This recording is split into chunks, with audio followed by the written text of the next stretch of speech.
Mm.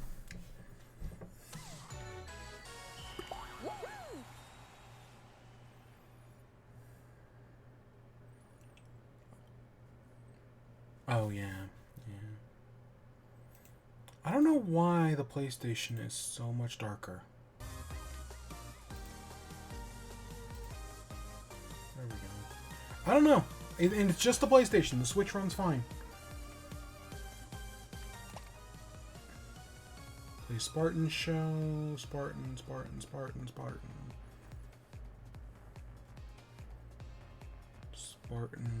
So, okay, it's just the Spartan Show. Okay, that seems easy enough. We're level 35 in the crown rank. Okay, so we're gonna start off like we have been recently with how the microtransactions piss me off. So it's the Halo costume. They say it's on discount, right? That's a special. Oh, save 2,100 crowns or whatever. Is it? Correct me if I'm wrong, but isn't it? I don't know if it's ever not been on sale, but I know for a fact it's illegal to say something's like marked off when they never intended to sell it at that price. So like, there's a possibility they never meant to sell it at the 4,500, but you know they're just making it look like it's special.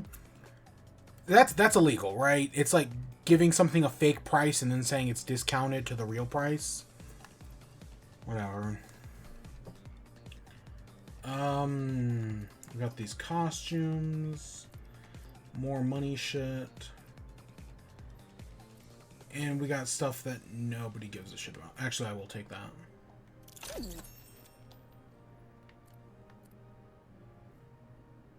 It still annoys me this shop only updates once a week. Oh look, it's the Robo-Jaws costume. Oh wow, isn't that interesting? Right, a costume you used to be able to get for crowns, you now have to pay money for. What does piss me off, though, with this Halo costume, though, since we're bitching about it, 2,400? That's basically 20 bucks. 20 bucks for 3 skins in a video game. God, this is why I hate freemium games, man. Because they pull shit like this all the time. God, yeah, this is why I hate freemium games. So fucking much. $20 for a couple of skins. Ugh. It's gonna be nice when September comes. Oh wait, not Squad Celebrations, I wanted Spartan Show. It's gonna be nice when September comes and, you know, we can just move over to Splatoon, and I don't have to play Fall Guys anymore. Duos, and then any show. Crown Clash. I have no idea what the fuck this is. Okay. Yeah, I have no... Maybe was Crown Clash... No, Squad Celebration. Okay, I have no idea what Crown Clash is. It's just some money. Honestly, money. This game has completely destroyed its economy, so money means fucking nothing. The weekly shows, which we haven't, these are actually important. If you want to level up, these are important. And then marathon, I won 5 shows. I've reached, I think we had to do, what, 30 times or 50 times?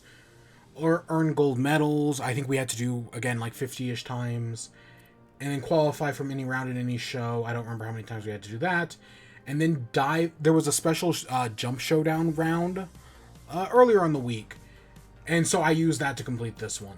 So yeah, the only 2 we haven't done are, we need to do this one, reach round 3. And then we need to do this one, which we're halfway done with, basically. More or less. Yeah, no, I actually think we are halfway done. And then I've only played like 3 team rounds since the game's gone free to play, so, yeah. But yeah, here we are back. Oh, wait, real quick. Wait. There's one other thing I do have to say before we actually get into things. So, right, those are all the achievements and challenges and whatnot. But... Oh, come on, where is it? Maybe game base? Nope, not here. Where the heck do I see this? Yeah, okay, right here. I officially have the platinum. The last one that was holding me up was, where is it? Squad goals, right here. Win an episode as a party of 3 or more people, which I did on the 26th, and that got me the platinum at the same time. So I now officially have the platinum in Fall Guys. Definitely one of the hardest, like, achievements to get, specifically because of, I'll find it. Right here, Infallible. Win 5 episodes in a row. God, what a pain. But we did it, so I've got the platinum now. Finally. After almost 2 years, I have the platinum in Fall Guys. But yeah, since the game is now free to play, you know, I know people who now have a Switch or an Xbox or a PC. Well, admittedly, crossplay's been on PC for a while now. But we teamed up and, you know, we did 4 of us and we won a game. We won like our second game, right?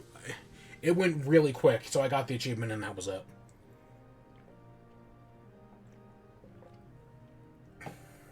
Yeah, so Fall Guys has been... So if I ever want to get out, now's the perfect time, because I've got the platinum. And that's something that not many people can say, because getting that Infallible is a pain in the fucking ass. So I guess that takes us to our main show. Not main show in Fall Guys, but into In Chat. So, again, we are post E3. There's not that much news. I have, 3 stories? I have 4 stories, actually, because I broke one of them up into 2 stories. But we have 3 stories.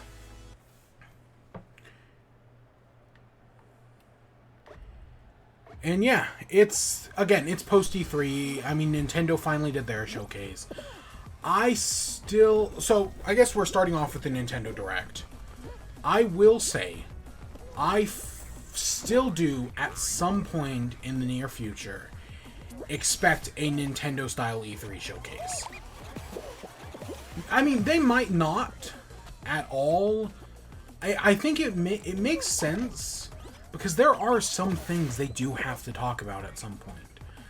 Specifically, Mario Kart DLC, right? We were all expecting Mario Kart DLC. And yeah, we don't know anything about that. I mean, we have Xenoblade, so they're covered for the next month. But you know, it would make sense for us to get a Nintendo Direct soon, and I still think it might happen.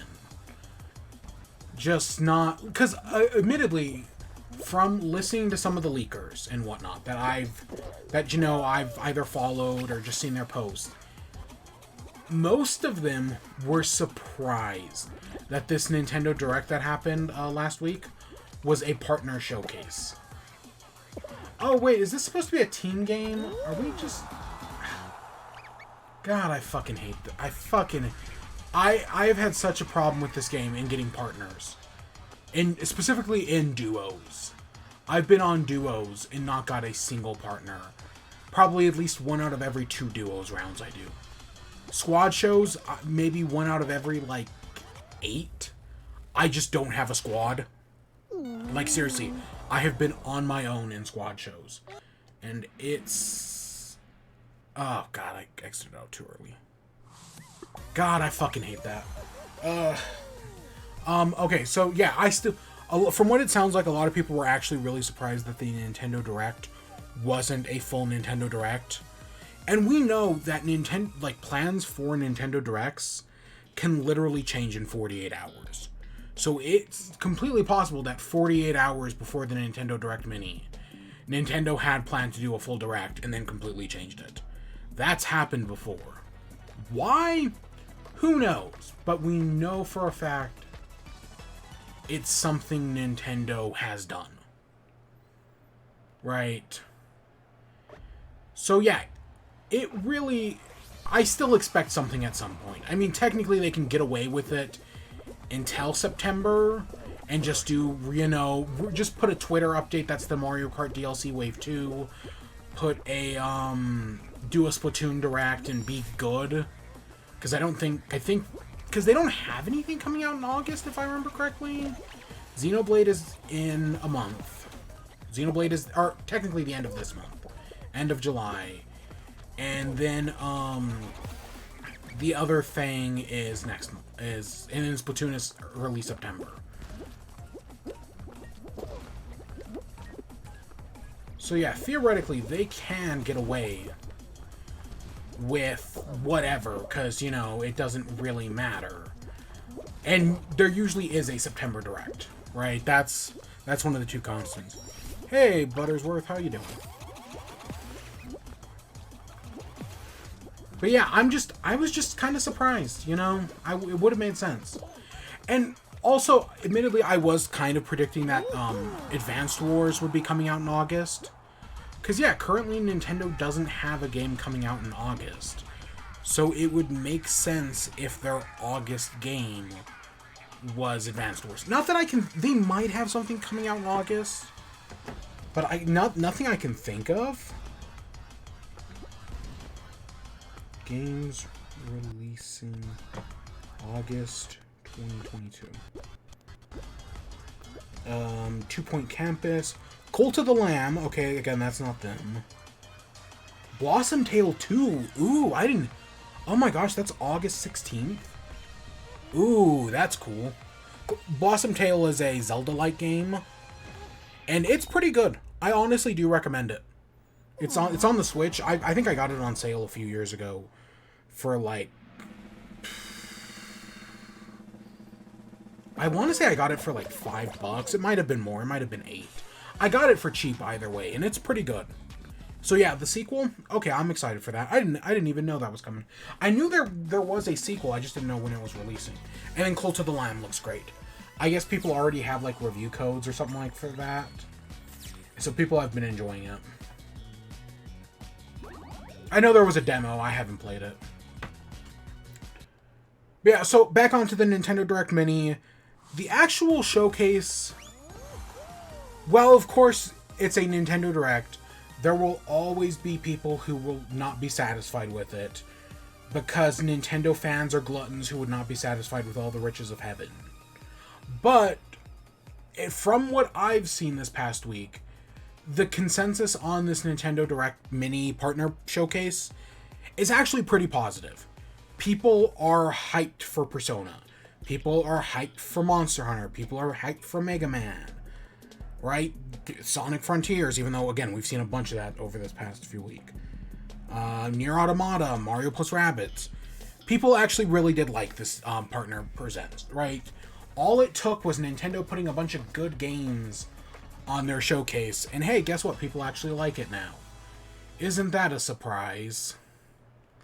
But, I mean, really, admittedly, it's a lot of RPGs, right? Persona, I guess, is Monster Hunter an RPG? I actually don't know. But Persona, you know, Nier, Live Alive, however it's pronounced. It's a lot of RPGs, but they're all really good RPGs. Nier Automata is a fantastic game. Persona 5 is considered one of the best RPGs of all time. And Live Alive is also pretty beloved from what I've heard.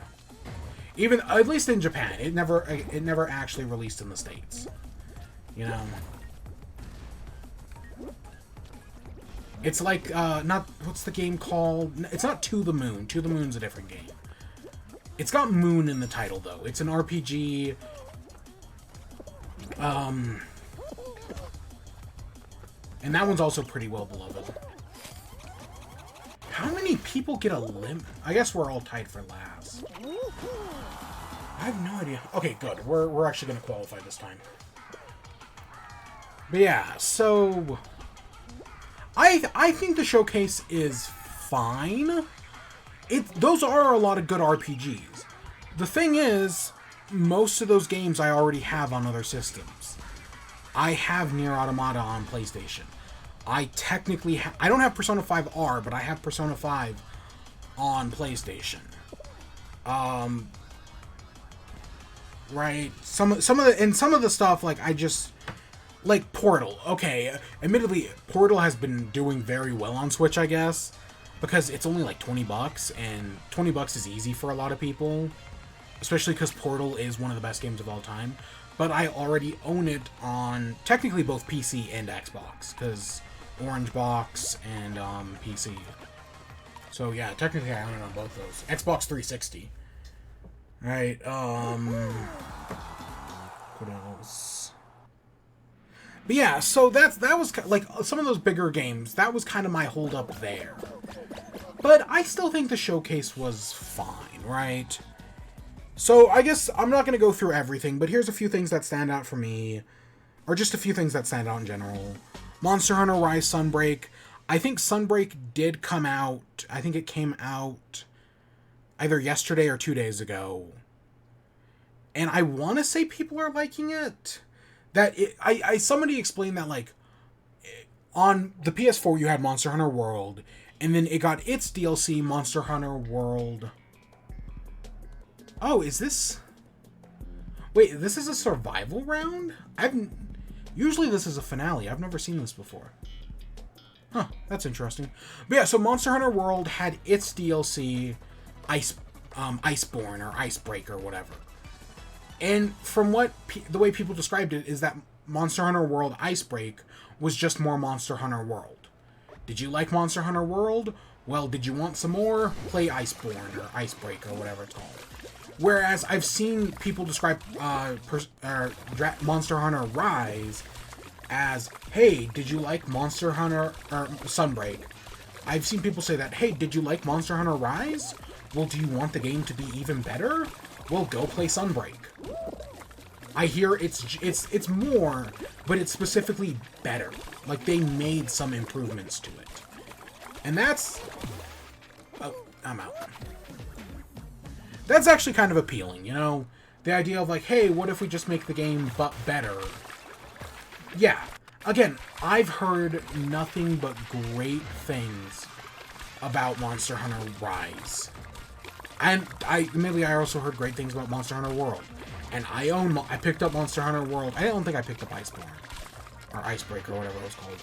But I picked up Monster Hunter World, and then I just never played it. I picked up Monster Hunter Rise for like $20 a few months ago, and I still have not played it. I'll get around to it one of these days. Survived.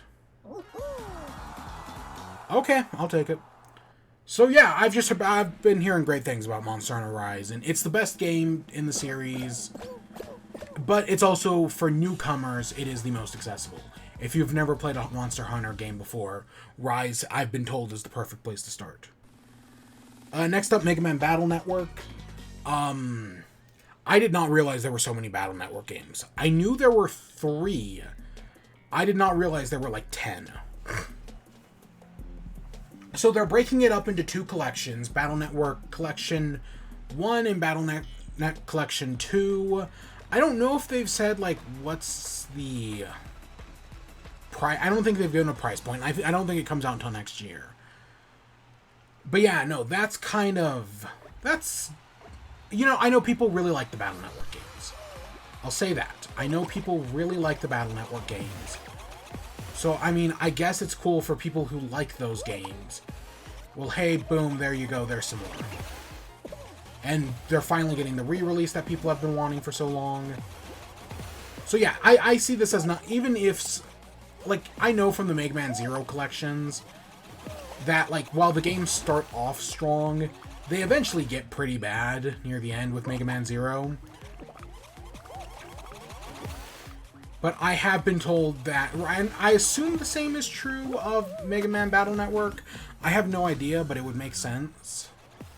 But, you know, I hope people like those games. You know, I don't know if I'd ever play them, but, you know, for people who like Mega Man, I'm actually kind of excited. Because, again, I 2 years ago, maybe it was 3 years ago now. God, was it 3 years ago? I picked up the Mega Man Legacy collections for the original Mega Man games, right? 1 through 10. Oh my gosh, I can't believe I fell. Yeah, I picked up the original Mega Man Legacy collections. And I played 1 through 6. I never got around to 7, 8, 9, or 10. Yeah, I think I played 1. Did I play 1 through 6 or 1 through 5? How many were in the original series? I want to say it was 1 through 6 in the original collection. I could be totally wrong about that. Either way, what I played, I liked. And yeah, I know, and I've played Mega Man 0 before. Or not 0, Mega Man X. I played Mega Man X. Mega Man X is also pretty good. So yeah, no, that's cool.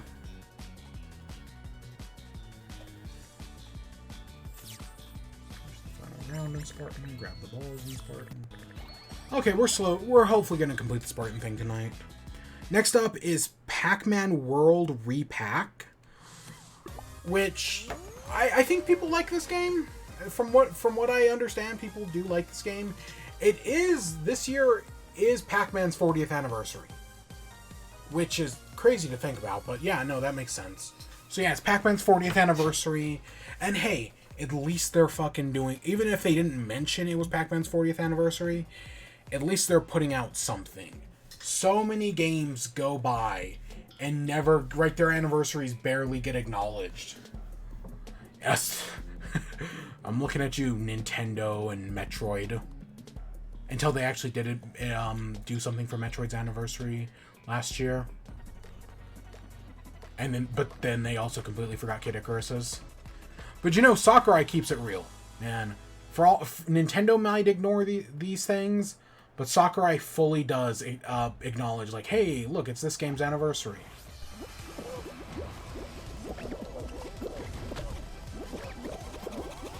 I was really hoping that the ball would blow me up into it like that.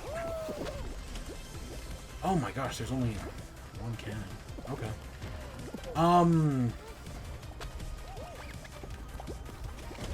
Oh, crap. But yeah, so, yeah, Pac-Man.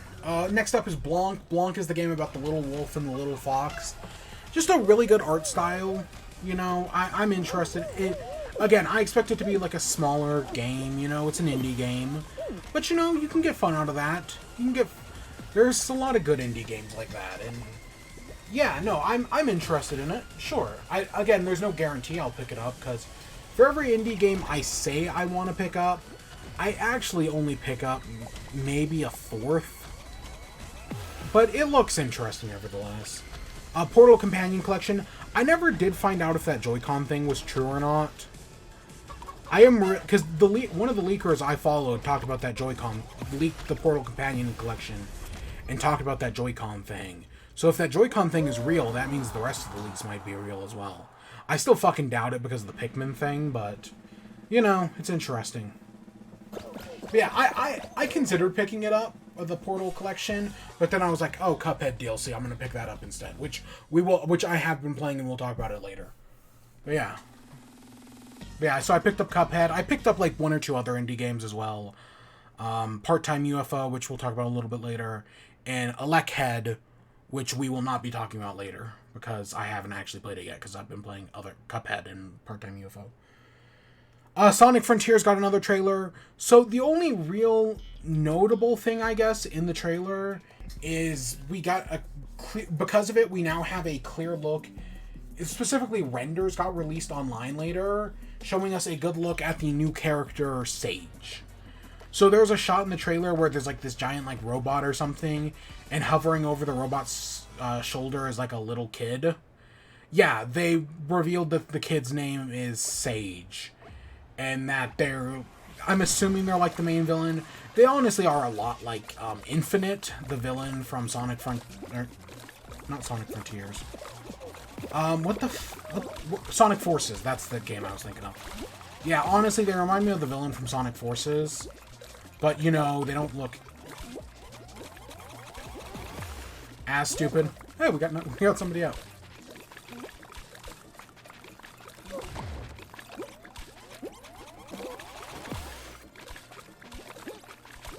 But yeah, so that's a whole... Oh, shit. I'm not doing well in this. But yeah, so that's the main thing. I'm still waiting for, like, a story trailer. I am still waiting for a story trailer for Sonic Frontiers. We'll get it eventually, I'm sure. But nothing has happened yet, so... We'll just have to wait and see. Minecraft Legends got confirmed to be coming to Switch. We got technically a little bit more gameplay from it. Again, I know it's what, a strategy base building game sort of thing. Again, it still kind of reminds me of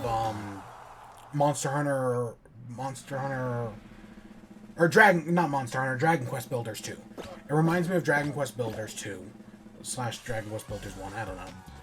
And yeah, it reminds me of that, and you know, that part of me, that has me interested. Because I know, right, Dragon Quest Builders is like Minecraft, but it definitely takes some variation. It definitely does some different things. I know people who don't like Minecraft that like Dragon Quest Builders 2. So yeah, that's just something to think about. Super Bomberman R2. I'm not a Bomberman fan at all, but I know some people were really excited for this. Because there's someone pointed out, I bet it was Lonely Goomba on Twitter, but I saw somebody point out that some of these things, it's like, oh, well, if it gets announced a game, you know, there'll always be another one someday, right? We'll get there hasn't been a Mario game revealed recently, but you know, we're gonna get another Mario game at some point, right? But there's a very realistic possibility that this Bomberman R2 might be the last Bomberman game ever. Right? And that's true with a lot of these smaller franchises. That if Konami decides, they might be the last game in their franchise. Right? Because that's just how Konami is. They don't give a shit. They can do whatever they want. You know? It's a real possibility. Something to think about, you know?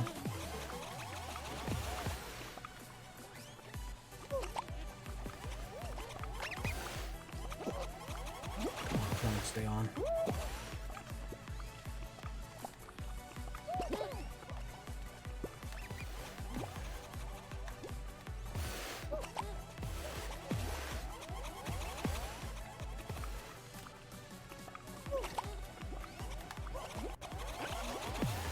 No! Oh my gosh. I don't know how many people were left, but it was... I think all three of us fell off at the end there. It was just I fell off, not last. Oh, I guess no, either that or that the pink one survived. That was really close though. I don't think we have to win one of these Halo shows to get it. I honestly don't know. I don't think so though to get this pink helmet.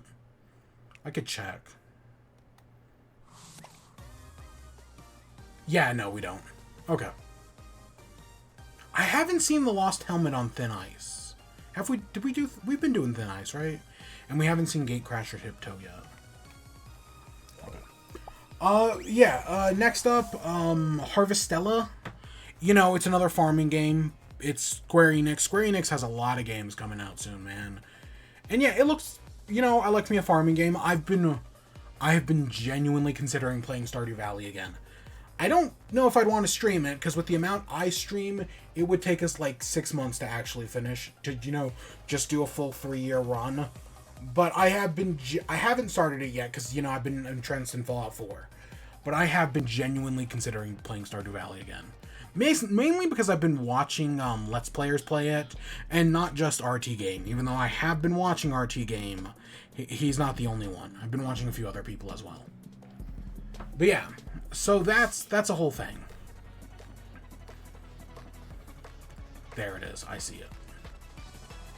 I bet the helmet on Thin Ice is underneath the ice. I can almost guarantee it.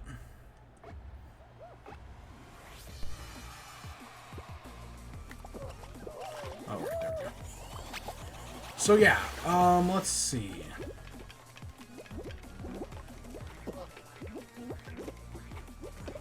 Nope. Next up is RPG Time: The Legend of Wright. So this is an RPG that I feel got revealed at like a Devolver Digital showcase a while ago. But you know, it's an RPG, and the whole thing is that it's like in like a book, like a comic book, right? So how it works is you, like, flip the pages of the comic book to, you know, perform new actions in the game. And I want to say there was, like, over 1,000 pages. It's something like that. I don't know. It looks... Again, it falls into that category of indie game I'm technically interested in, but don't know if I'll ever play, you know, like that. Or, like, Eichenfeld. Eichenfeld was another indie game RPG that I thought looked good, but I never actually played. Downloaded it on Xbox Game Pass, and then I didn't play it, and then it got taken off of Xbox Game Pass like a month later after I downloaded it.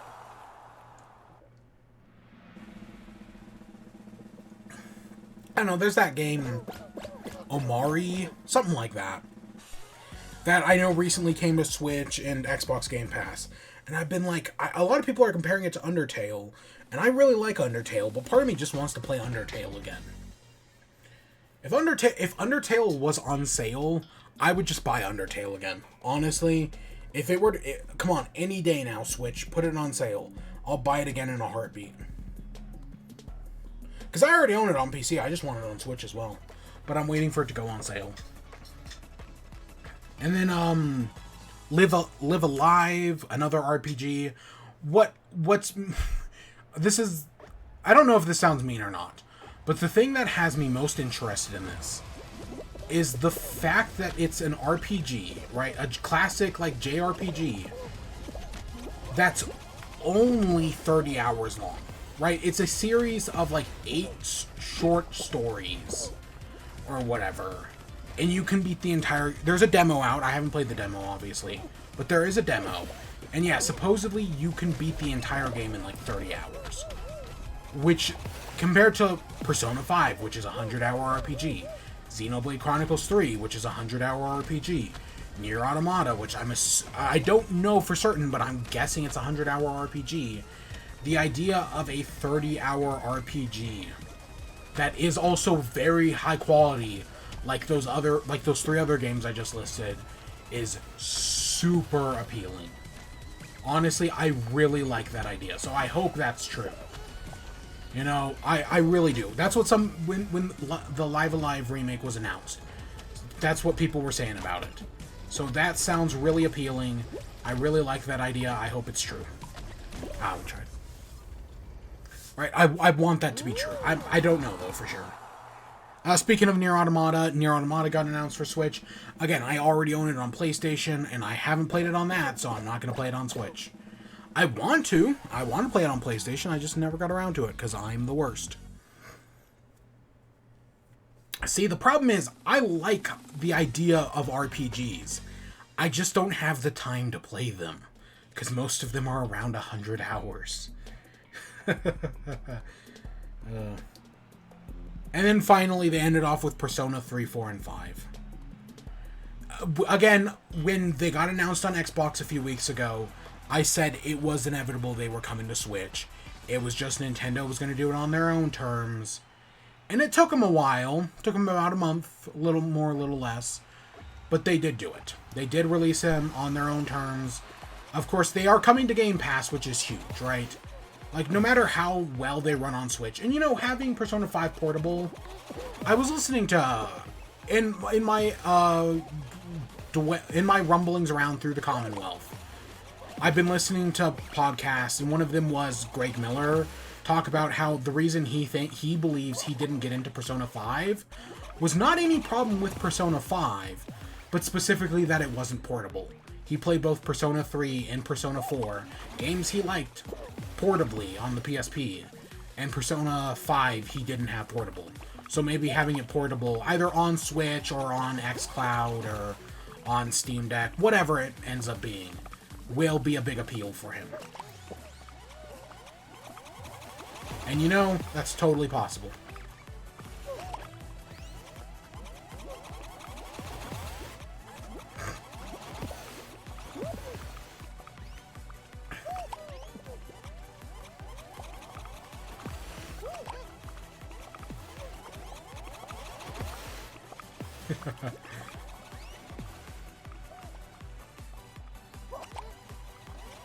Don't die.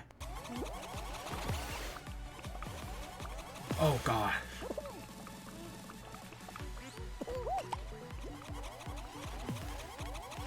Like that. Oh!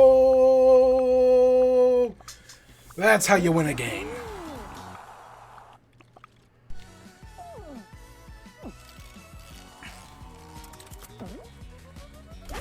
But yeah, I do, again, I don't have Persona 5R, I just have normal Persona 5.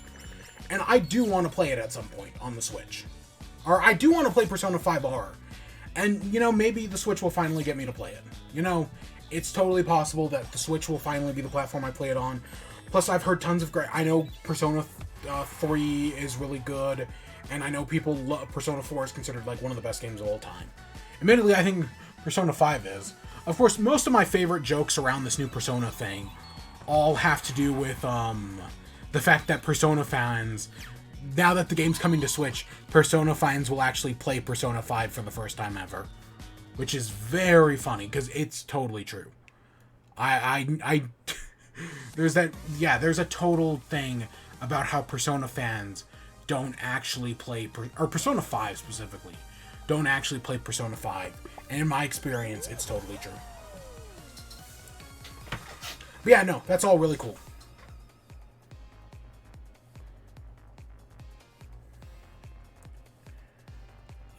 I'm working on the Spartan Challenge right now. So yeah, I'm good. But thanks for the offer. Because yeah, I haven't played Fall Guys in like 4 days.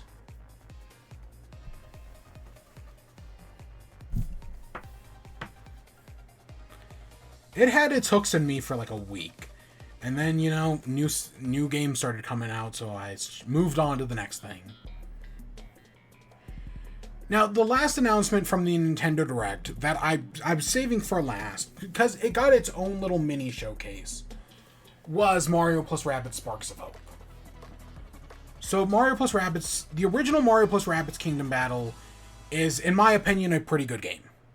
I enjoyed it. I know a lot of people called it Baby's First XCOM, but it was still pretty good.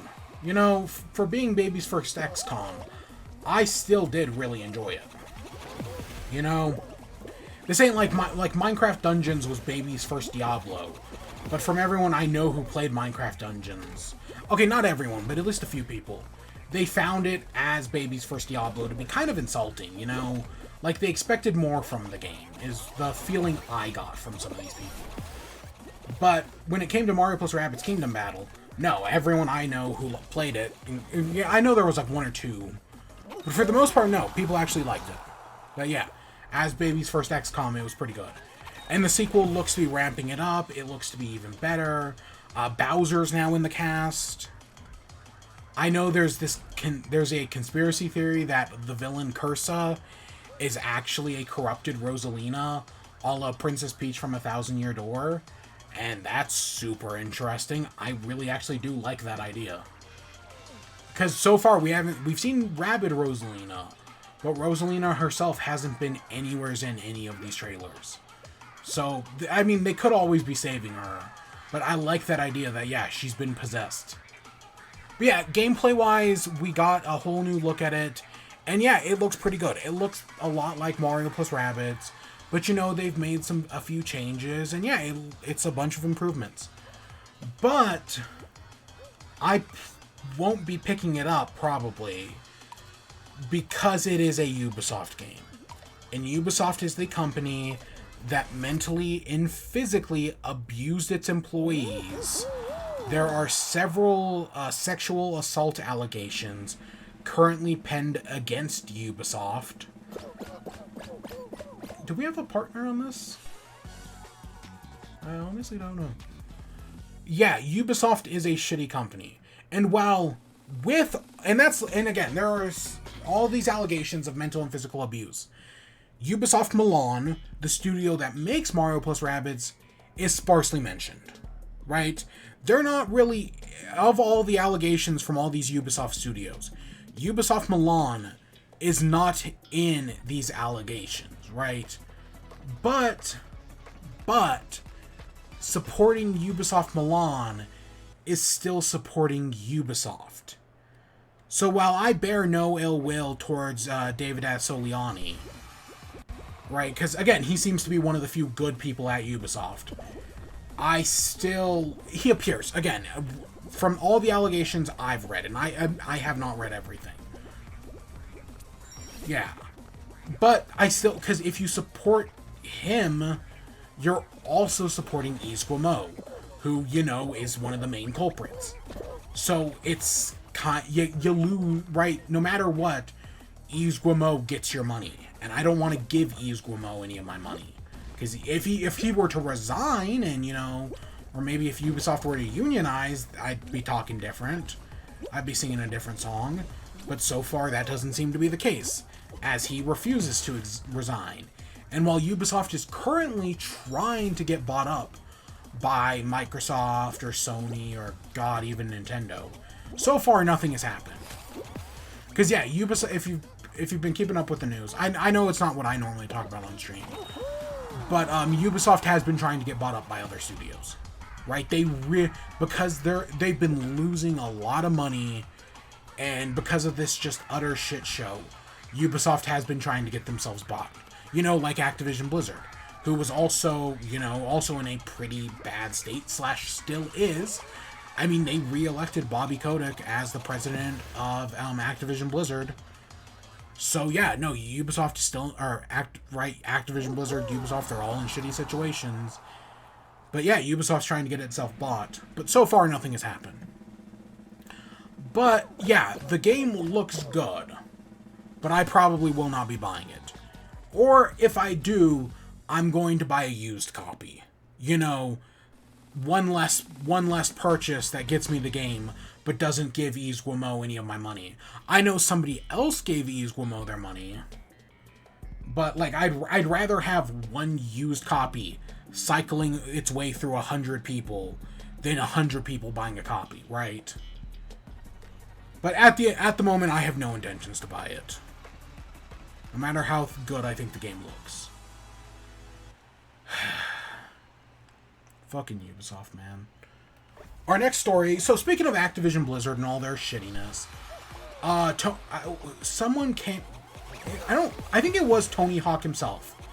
He came out and he fully admitted that Visceral Games, who did the Tony Hawk Pro Skater 1 and 2 remake, were in the initial phases of doing a Tony Hawk Pro Skater 3 and 4 remake. But then Activision Blizzard destroyed Visceral Games and merged them into the wider studio, so that remake has been officially, it's been canceled. And that breaks my fucking heart. Because while I didn't pick up the Tony Hawk Pro Skater collections.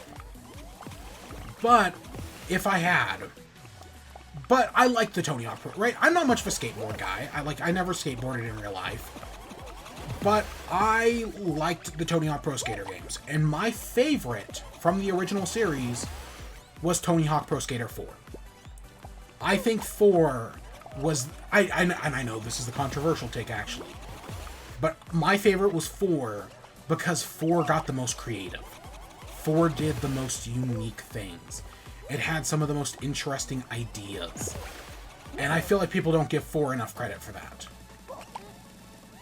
But yeah, no, 4 is actually pretty decent. And yeah, because yeah, you had a bunch of iconic maps. Alcatraz, I think there's the university. Is San Francisco one of them? God, I'm mixing them all up in my head right now. I'm mainly thinking the zoo. You go to the zoo at one point, and you can ride an elephant. And when you ride the elephant, it opens up the aquarium. Gosh, yeah, I liked 4. And yeah, just fuck Activision Blizzard for destroying Visceral Games. Because I would have... And again, fuck Activision Blizzard for being a terrible studio. For just abusing their employees, allegedly driving an employee to suicide. All these terrible things. Fuck Activision Blizzard. And god damn it, they just ruined this as well. Fuck 'em, man. Admittedly, even if it was still in development, I wouldn't be picking it up because of all the terrible things about Activision Blizzard. But, they're just such a shitty studio that only gives a shit about Call of Duty, and it clearly shows. It's such a shame, man.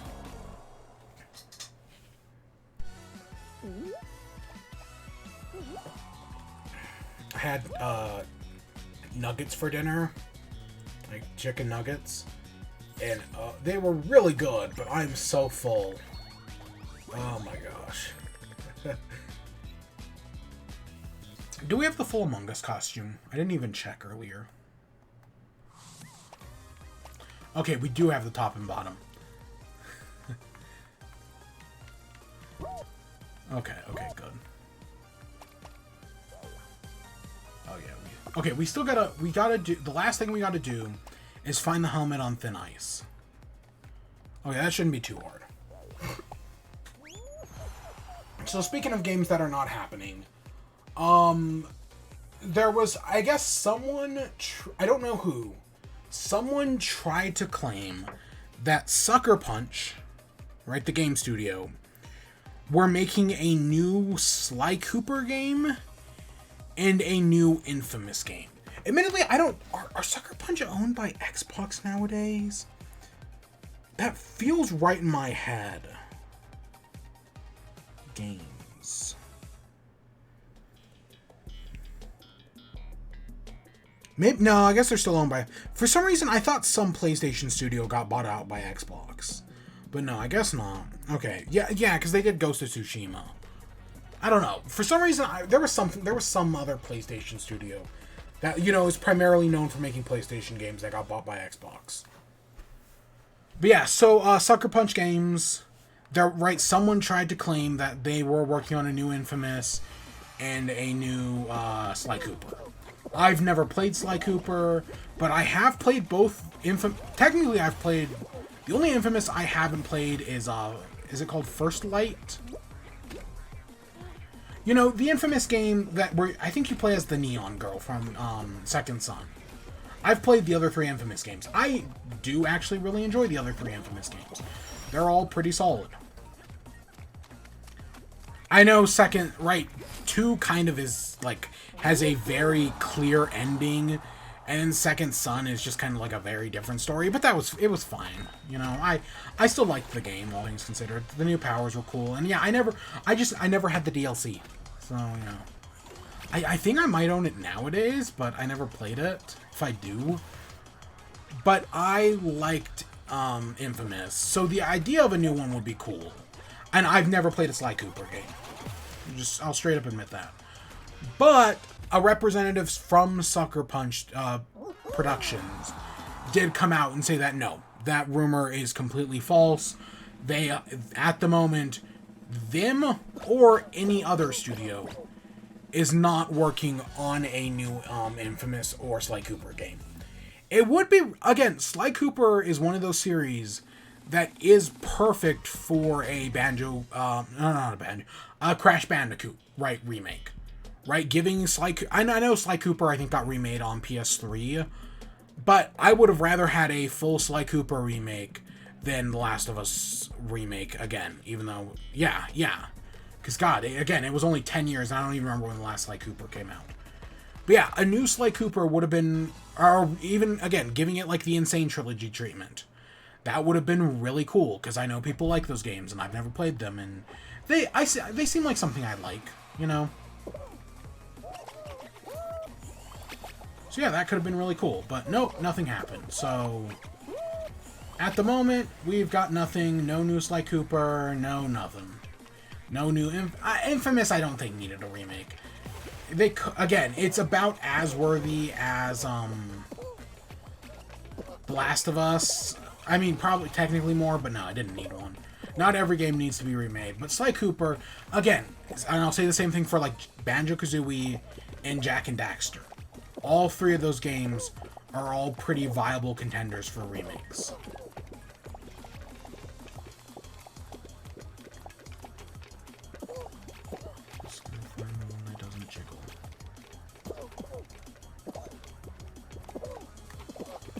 Oh shit. There it is.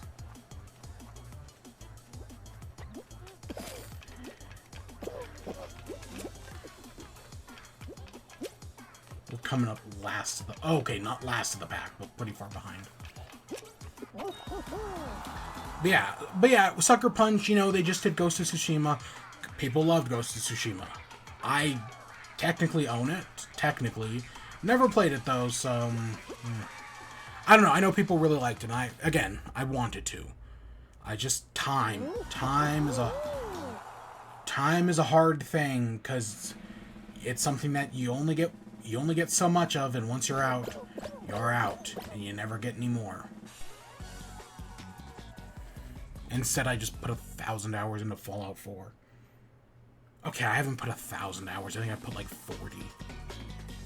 Which is still a lot, but not like... Hey, at least I'm done with Minecraft now. There are no new Minecraft updates this week, because I didn't play Minecraft this week. So, yeah. But, yeah. I guess, let's go into Fallout 4, shall we? Let's go to WIBE. Because, yeah, that's all the news we got. Really, again, besides for the Nintendo Direct, nothing else happened. But, yeah, so, I've been playing Fallout 4. So, I'm actually making decent progress in the story. Not because I'm intending to, but because I keep just kind of stumbling into the story. Right? Like, I'm not trying to. It's just like, oh, if I'm in the area, I'll go. Right, I'll do it. Like, I was venturing around the map, and out in the distance I see, like, this glowing, like, Aurora Borealis-style light. And I'm like, I bet that's the glowing sea. And then I take, like, 30... And, like, the light's still pretty far away, right? Like, it wasn't anywhere near me. But I see the light off in the distance, and I'm like, yeah, that's the glowing sea, isn't it? And then I go, like, walking in that direction. 20 steps later, boom, my radiation counter starts going off the charts. Turns out I was on the edge of the glowing sea, and I didn't even realize it. So yeah, from there I was on the edge of the glowing sea, and I was like, okay, well, I'm gonna go and explore this, because I've been keeping a hazmat suit on me, because just in case I need it. So yeah, I went exploring the glowing sea. I eventually found Virgil's cave, talked to him, and he was like, hey, go to the CIT ruins, get the Courser chip. And then a little after I left the glowing sea, I returned to Sanctuary to, put some of my trash away, put some of my junk away. And then I went wandering around from Sanctuary and eventually ended up at CIT Ruins. So I was like, yeah, I'll go fight the Courser. I mean, if I remember correct, West Tech Genetics, or wherever the Courser is only like 100 meters away or something like that. It's really close. So I went and did that. I got the Courser chip. And later on, when I was I did a quest for the railroad. I planted like one of the Mila devices at the newspaper. And so I was like, yeah, I'll go turn that into Tinker Tom. And hey, while I'm here, I'll have him decode the Courser chip. And then I took the chip back. And then at a later point, again, this is like, all these events happen like hours apart. At a later point, I remembered seeing a vault on the edge of the glowing, immediately I thought it was in the glowing sea. And I was like, oh, I want to go investigate that vault. Or it was like something like I was in the area or something. And I was like, yeah, no, I'm near the glowing sea. I'll go investigate that vault.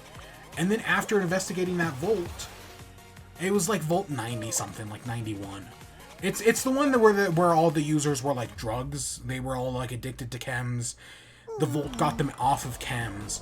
And then 5 years later, after the vault door was closed, 5 years later, they like reveal a stash filled with drugs. Yeah, it was that vault. So it was like I did that, and then it was like, okay, well, hey, I'm gonna continue exploring the glowing sea.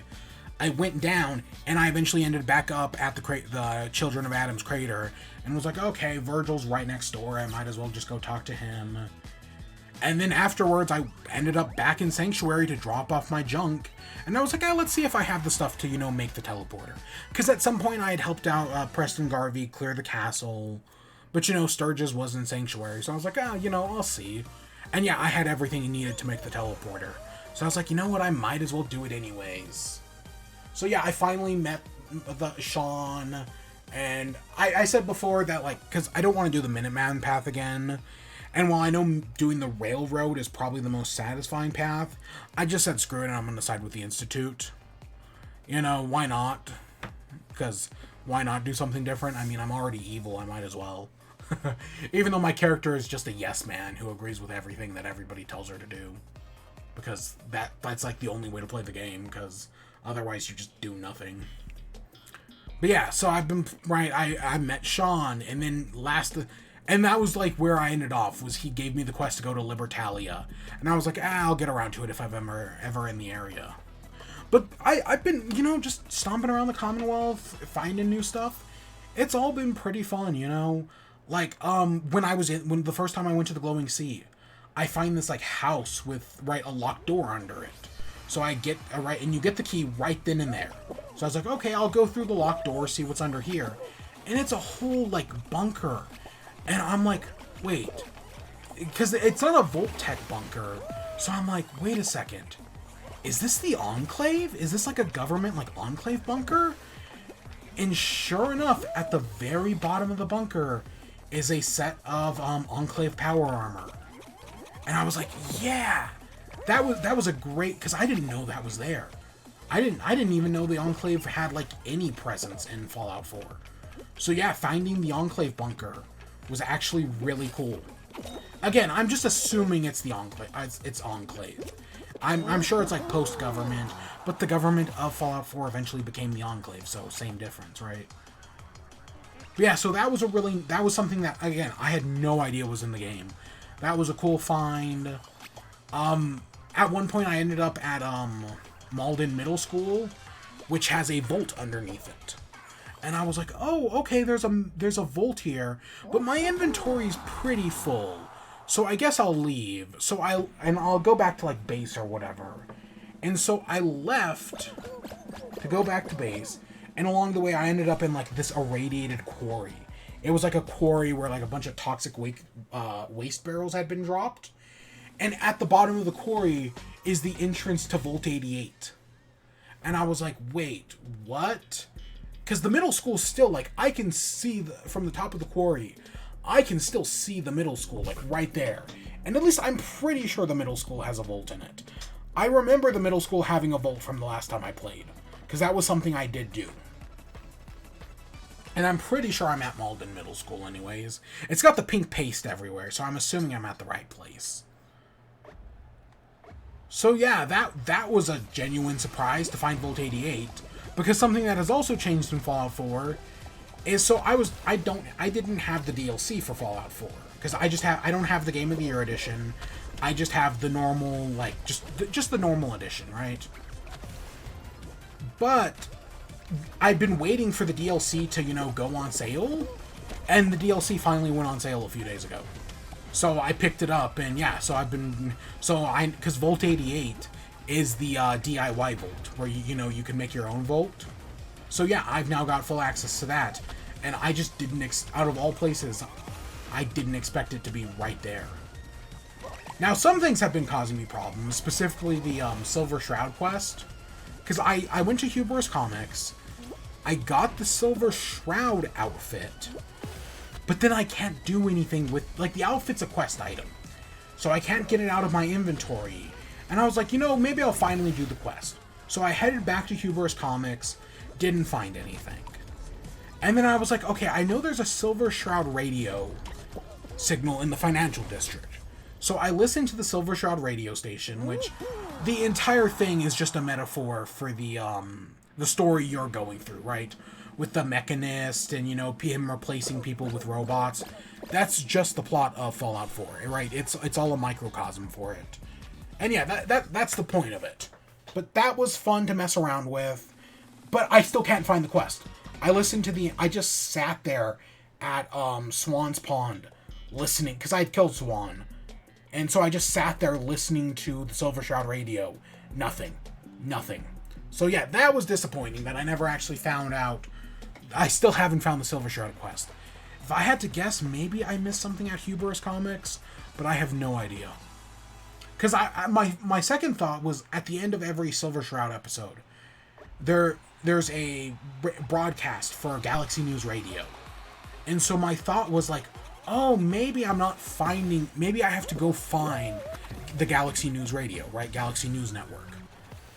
And so the Silver Shroud radio signal is only in the financial district. So I went all around the financial district looking for something. and I could never find it. I could not... I fought a freaking Alpha Deathclaw on top of a rooftop before I found Galaxy News Radio, because I still haven't. So yeah, I have no idea. There's also, in the Silver Shroud, they keep referencing this one location, so part of me bets that I have to go to that location, but I have no idea where that is, so hey, maybe if I ever come across it, you know. But yeah, it's just been fun to, you know, screw around in the Commonwealth. But yeah, it's nice to have the DLC, so, because I've never played Far Harbor, I've never played Nuka World, so that's going to be cool to do eventually. What else? Anything else I've been doing in Fallout 4? No, not really. I'm just stomping around, having fun, doing quests. I've taken up Nick Valentine as my full partner. Yeah, I have heard people say he's the best, like, companion in the game. I'm really just happy to have someone who can hack terminals, because my character's intelligence is like 2. So it's nice to have somebody who can hack terminals, because my character just can't do that. I've got max strength, right? It's funny, because when I came across a Deathclaw early on in the game, I think I said, right, not the one at the beginning with the power armor and the minigun. No, there's like a hospital you go to, and at the very bottom of the hospital, there's a Deathclaw. Well, so I dealt with that, and it took me forever. I got my ass kicked. Then coming across that Alpha Deathclaw, nope, I kicked its ass. The Alpha Deathclaw went way better. Oh my gosh. We haven't got Thin Ice once since it showed up in the thing. But yeah, so it's definitely nice to see like how strong I've become. But I have a bunch of I've been just storing level ups because I don't know what I want to do with them. Because it's like, part of me wants to get a local leader. But to do that's going to take like 6 levels, because I have to level up my charisma like by 4, and then I have to get 2 levels of local leader, and then, you know, I can start making like workbenches and whatnot. But, you know, part of me wants to spend the points on other stuff, but I'm doing so much damage that, like, I don't really need anything else. Like, I think I'm level, like, 40, right? And I've got, like, I don't think it's, like, 10 levels stored up, but it's probably, like, I think I have 6. So, like, I haven't leveled up since I was, like, 34. So, yeah, I've just been, like, I could use these skill points, but I also kind of don't want to. Because what if I want to do that? But I can't... I'm at RPG paralysis, right? Like, that's... Because my worst fear in RPGs like this are screwing up my character, right? Doing something like what I did in the Outer Worlds.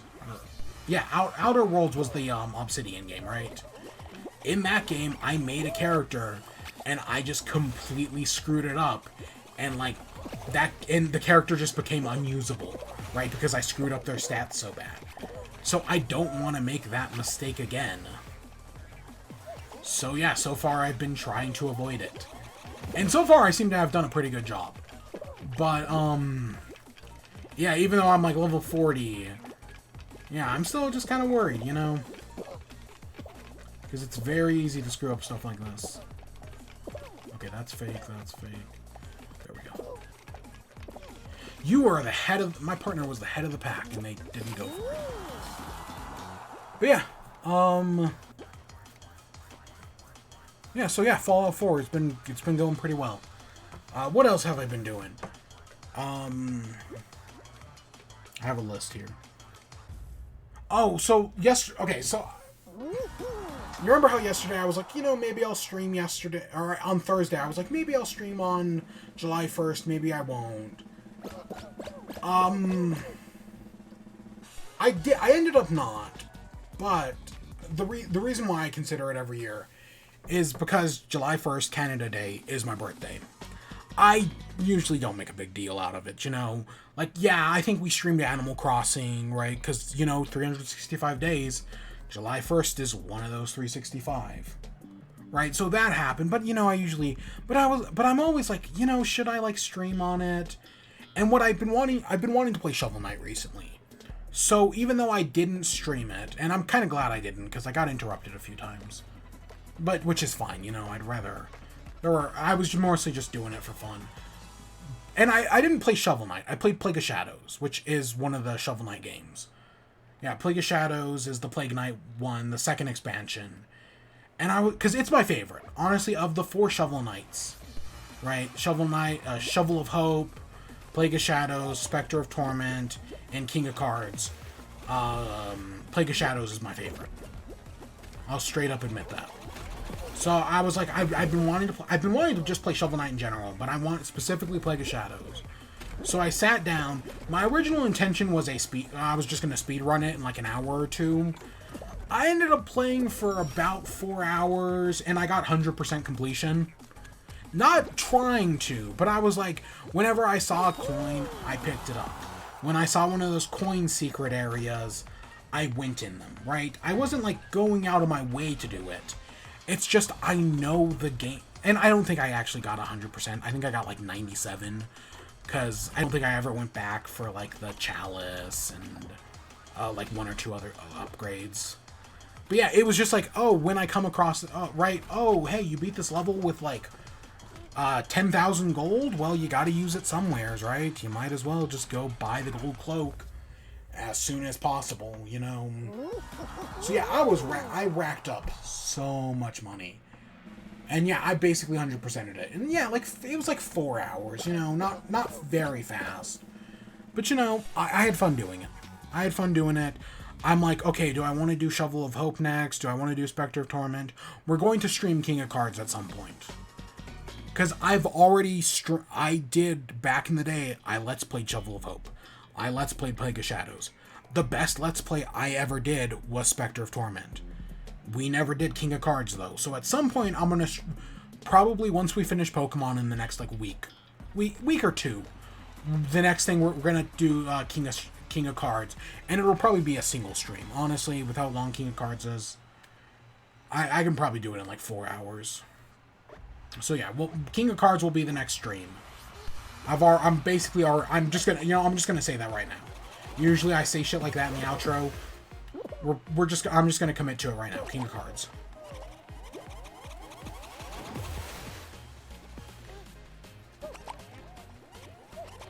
Ah, crap. And we both went out right there in one shot. But yeah, I know King of Cards is pretty, I like it. I don't love it. Honestly, of the 4 expansions, it's probably my least favorite. But I like it still. But honestly, because it's my least favorite, that's probably why I've never streamed it. Just because it's the one I was least excited about. And I've never played Pocket Dungeon, the new Shovel Knight game. It's on sale right now on Switch. It's only like... I think the game's only like 15 or 20 bucks. But I never picked it up, because I'm way more interested in the Nitram... Pocket Shovel Knight Dig, and Mina the Hollower, of course, but that's not for a while. Yeah, I was like, do I pick up Pocket Dungeon? I've been considering it, because it's on sale for like 3 more days. I think until like the 6th. So yeah, I am considering it, that's for sure. But yeah, so yeah, that was Plague of Shadows. I really enjoy it. Shovel Knight is maybe my favorite game of all time. I don't know. I've talked about it before, how I have trouble committing to favorites. But Shovel Knight's one of the best. And yeah, I still love it. Still died a bunch. Like, I'm still not, like, amazed. Like, I still cannot beat the game, like, without a single death, or cannot, like... I've only, ever done... Like, there's an achievement to, like, beat a boss without taking damage, and I've only ever done it a single time. Right, I'm not, like, amazing at the game or anything, but you don't have to be amazing at a game that you love. So yeah, I really enjoyed it. Next up... Part-Time UFO. Part-Time UFO is a game. Technically, I don't know if it's published by Nintendo. I don't know if they actually publish it, but it's developed by, I want to say HAL? It's the same studio that does Kirby and Box Boy, right? It's the same studio. Because I think Box Boy shows up in the game. Actually, I know for a fact he does. So yeah, it's that same studio. And Part-Time UFO, it was originally a mobile game. But they made it into a Switch game. And it's just, you control this little UFO that goes around the screen. And, you pick up, and right, you're doing, like, jobs for people. Like, you're picking up stuff to just, you know, deliver it. Like, so, like, there was, like, the first challenge of the game is to pick up, like, boxes of oranges for a farmer. There's another level where you have to pick up toys for a kid to, like, put them away. You have to, like, at one point you had to build, like, a totem pole. Right? It's just it's these little, like, you're like a little UFO that looks like UFO Kirby. But you've got this little grabber, and the whole goal of the game is to use your little grabber to, you know, just pick up stuff, move them around, complete little challenges. It's a very simple, yet very cute game. And I enjoyed it. I didn't beat it off. I played it for like an hour or two. But I enjoyed it. It's something I've been meaning to pick up for like a year now. And I saw it was on sale, and I was like, yeah, I'll pick that up. When I picked up the Cuphead DLC, I saw it also. I saw Part-Time UFO on sale in the shop, and I was like, yeah, no, I'll buy. There's like a few other things. Like I said, I also bought a Lackhead. But there's a few other things where I'm like, yeah, you know, these are games I've been wanting to play or that I've been interested in. Yeah, I'll pick them up. So yeah, I picked up Part-Time UFO, and I enjoyed it. I'm gonna play more of it. There's like a bunch of challenge. Every level has like 3 challenges to do. There's usually like you have to complete it within time. Like there was the totem one, you had to like do the totem in a specific way. There was like same thing. There was like one where you had to like stack cheerleaders, and you had to like stack the cheerleaders in a specific way. It's all very simple yet fun. You know, I enjoy it. It's a very simple yet quirky game, right? Again, Box Boy is another game by, again, I'm pretty sure it's HAL. I know HAL Laboratories works on Kirby, but I want to say it's the same one. Because I know there are several. But yeah, it's just one of the other games they do that is technically a lot smaller. Is Harmonite one of them? That sounds right in my head. Harmonite? I want to say that's HAL Laboratories as well. I want to say. I don't know, but yeah, they do other things other than Kirby. But they're all usually just smaller games. Again, Part-Time UFO was a mobile game. Box Boy and Box Girl were little 3DS, or there's 4 of them. And they were all like 3DS little games. And I 100%ed Box Boy. And I 100%ed all 4 of those games. And they're all really good puzzle games. I know the 3DS eShop is dead. But there are other ways, and I do highly recommend all 3 of them. They're pretty great. And the one on Switch is pretty good. I definitely think the third one's the best, because the third one had the most creativity to it. But yeah. Other than that, the only other thing I've been doing, and I've been doing this for like 2 or 3 weeks now, so we will not be talking about the Owl House tonight, because I'm in the middle of season 2 right now. I'm at the episode where Luz, I always pronounce her name wrong. I guarantee if I ever like put those videos on like separate YouTube, someone's gonna fucking yell at me. I'm gonna get some really angry comments over that. Yeah, pronouncing Luz's name wrong. But I'm at the point where she finally asked Amity to be her girlfriend. And it's the cutest fucking thing in the world. God, I loved it so much. What a great episode. And yeah, and I think that's like episode like 8. So yeah, I'm still early. Oh, there it is. I'm still early enough on into the season, right? There's still plenty more I can do with it. And there's still plenty more I plan to do. Right, before I still got, like 10 episodes? So yeah. But I've been really enjoying it. It's still great. We'll talk about it. Sometime in the next, 2 weeks, I'll finish it. But instead, what I've been doing between watching The Owl House is I've been rewatching Regular Show. Because I've actually never seen the ending of Regular Show. I've seen the last episode I personally remember seeing was the final episode of, season 4, I think? Yeah, because there was a time where I stopped watching Adventure Time in regular show. Around season 4-ish. So I just picked up right around where I left off. Because I picked up Adventure Time like 3 years ago. And I literally watched like 100 episodes of Adventure Time in like a month. So my goal is to kind of do the same thing for regular show. And I've even had it on like in the background while I've been playing Fallout 4. And yeah, not always, but I have been. And yeah, I'm somewhere in season 5 right now. I'm a few episodes in. I think I'm like halfway through season 5. You know, those are quick 11-minute episodes. I have admittedly skipped over a few episodes.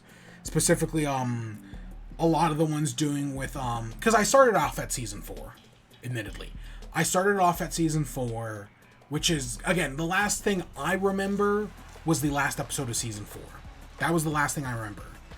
Because, like, I know there's this whole thing with Thomas is the intern. And I guess fans complained that he was too boring. So eventually the creators were like, okay, we'll make Thomas more interesting. And then they made Thomas a spy. But then people complained about that as well. But I only know that because I heard that story once. I actually did, until I saw, like, the post of people talking about it, I actually had no idea Thomas was a spy. Because I've never seen that far into the show. I knew who Thomas was as the intern. I had seen that episode. But Thomas being a spy? No idea. So that's going to be a reveal that will happen at some point. I was also looking up at one point when to watch the movie. Because I know, right, there's regular show the movie. I found out it's after season 6.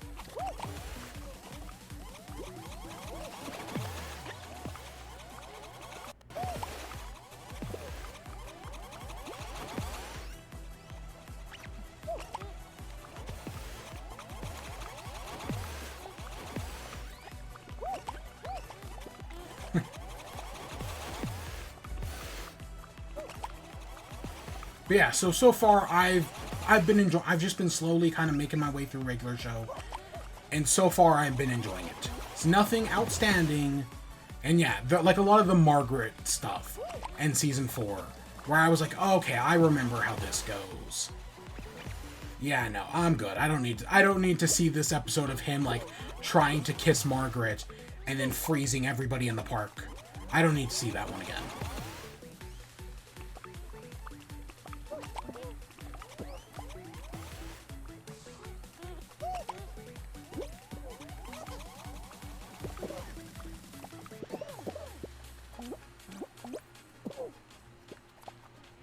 Trying to grab. Oh my god.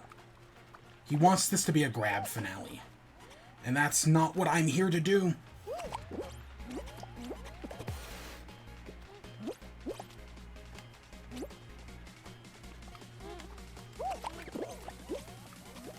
The problem is I can't hold. If he grabs me, I can't hold one of these balls.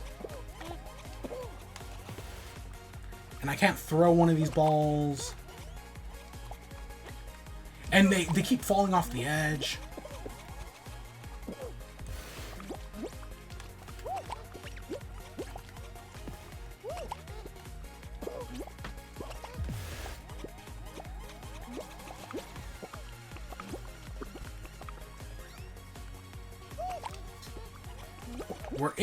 The problem is we're in a stalemate here. And he's winning this. Yeah, he's gonna push me off the edge. Look at this asshole just not playing the game. And I accidentally hit the button, so that's what killed me. God damn it. That fucking sucks, man. Like, you're just trying to play the game, but because, right, if somebody grabs you, you drop whatever you're holding. And the balls always fell off the edge. Like, I was literally just trying to drop a ball at my feet and run away, and it just wouldn't happen.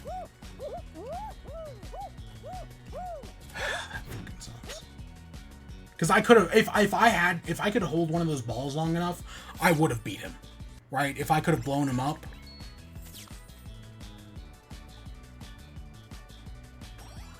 All right, there we go. There's 2 more of those.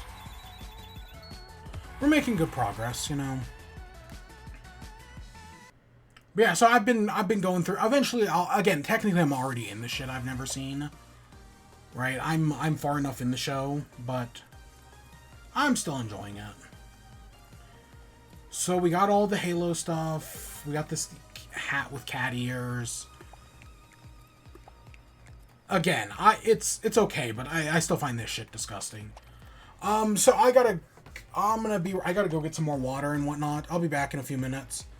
When we get back, oh shit. When we get back, I'll be talking about Cuphead. We'll be talking about Cuphead and then Miss Marvel. So yeah, I'll be back in a few minutes.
So while I was off, I saw a meme about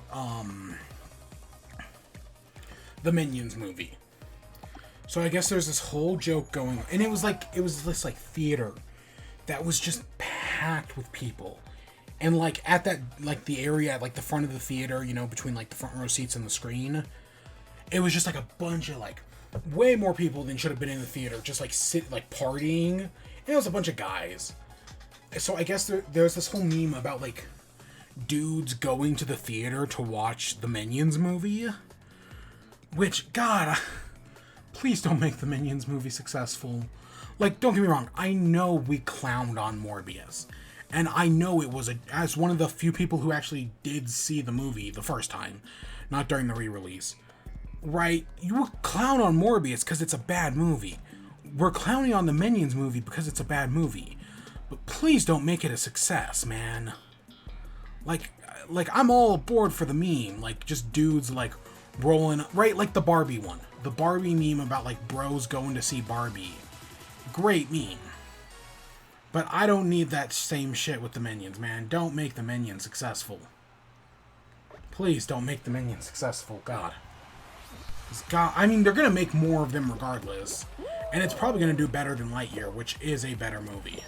And actually, someone pointed out that the Minions movie has a higher Rotten Tomato score than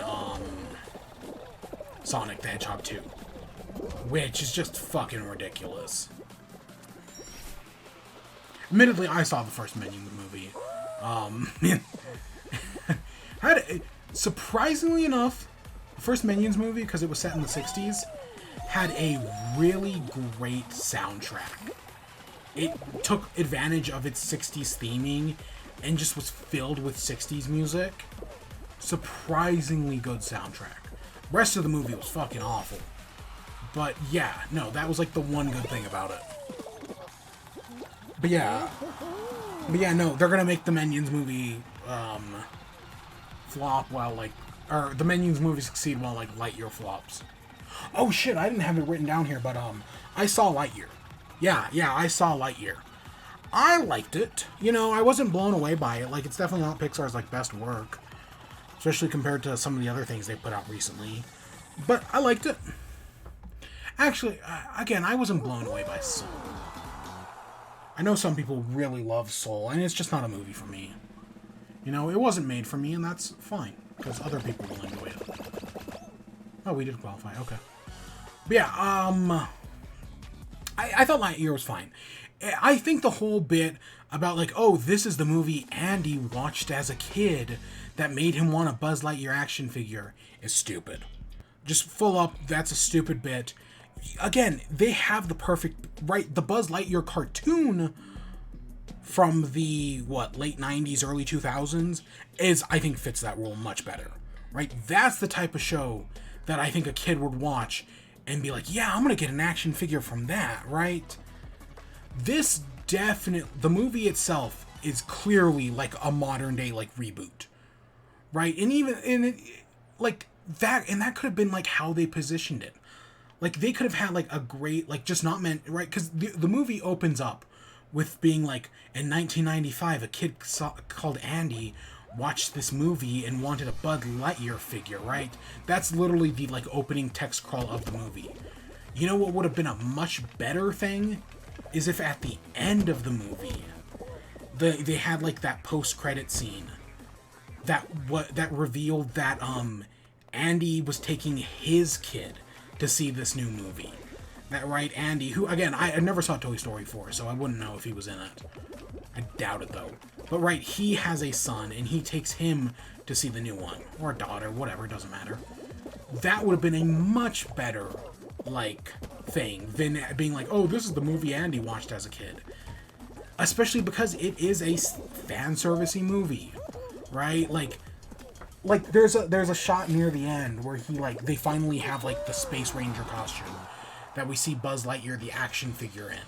And it's like, no, that's the costume, right? It's clearly done in, like, a fan-servicey way.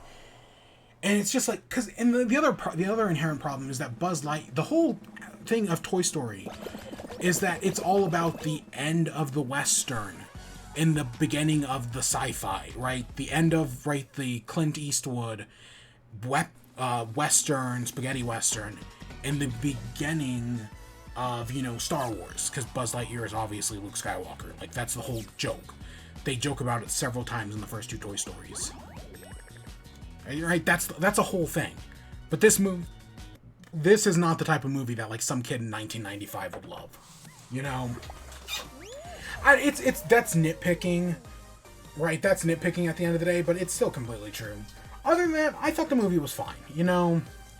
It actually starts off really kind of dark, because as seen, technically this is kind of spoilers, but also it's in the trailers. He goes out into space, right? And he's like, they're testing like warp drive capabilities, but then he gets stuck in space he doesn't get stuck in space, but because of the warp drive, it creates like time distillations.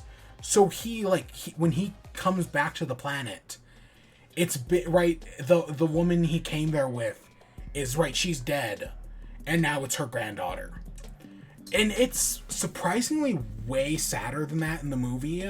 Not in a way that, like, the first 10 minutes of Up where it made me cry, but when you just think about it, like, he basically misses his best friend's entire life in pursuit of trying to get them all home. It's kind of depressing when you really think about it. Again, not in a cry way. This movie definitely didn't make me cry. Right. I definitely don't. I don't think it's one of the strongest. Like, Soul wasn't for me. But you could tell it was trying. This one, no. Again, I thought it was fine. It could have been worse. It could have been worse. Could have been The Good Dinosaur. Could have been Cars 2. But now are we now gonna go on to, do an edgy reboot of Woody's Roundup or whatever that was called? I know, again, TV show. But yeah, could we? I don't know, maybe, but I don't think we will because Lightyear is flopping at the box office. And yeah, just don't make Minions a success. Please don't. We're still waiting to hear from that Mario Brothers movie. Right, currently Chris Pratt is on damage control because, he's in Thor Love and Thunder, which comes out on Friday. So because the internet kind of hates Chris Pratt nowadays, and I kind of get it.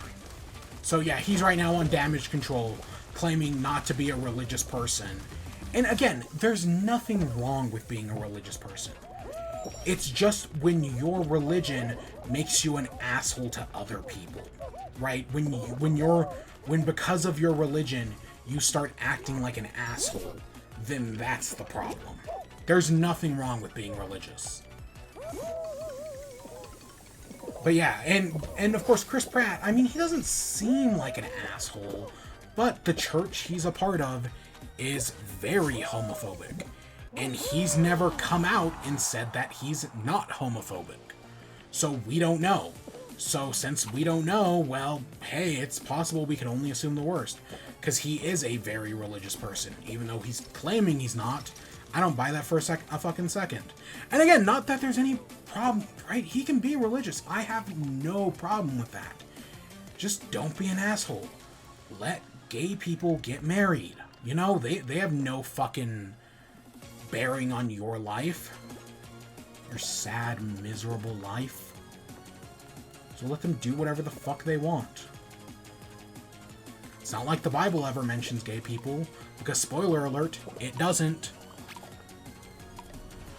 All the Bible says is that God gathered up all the rapists and pedophiles and threw a big rock at them. And what did the Christians get out of that? Oh, so God hates gay people. That's basically how it went. No, seriously. The Bible mentions nothing.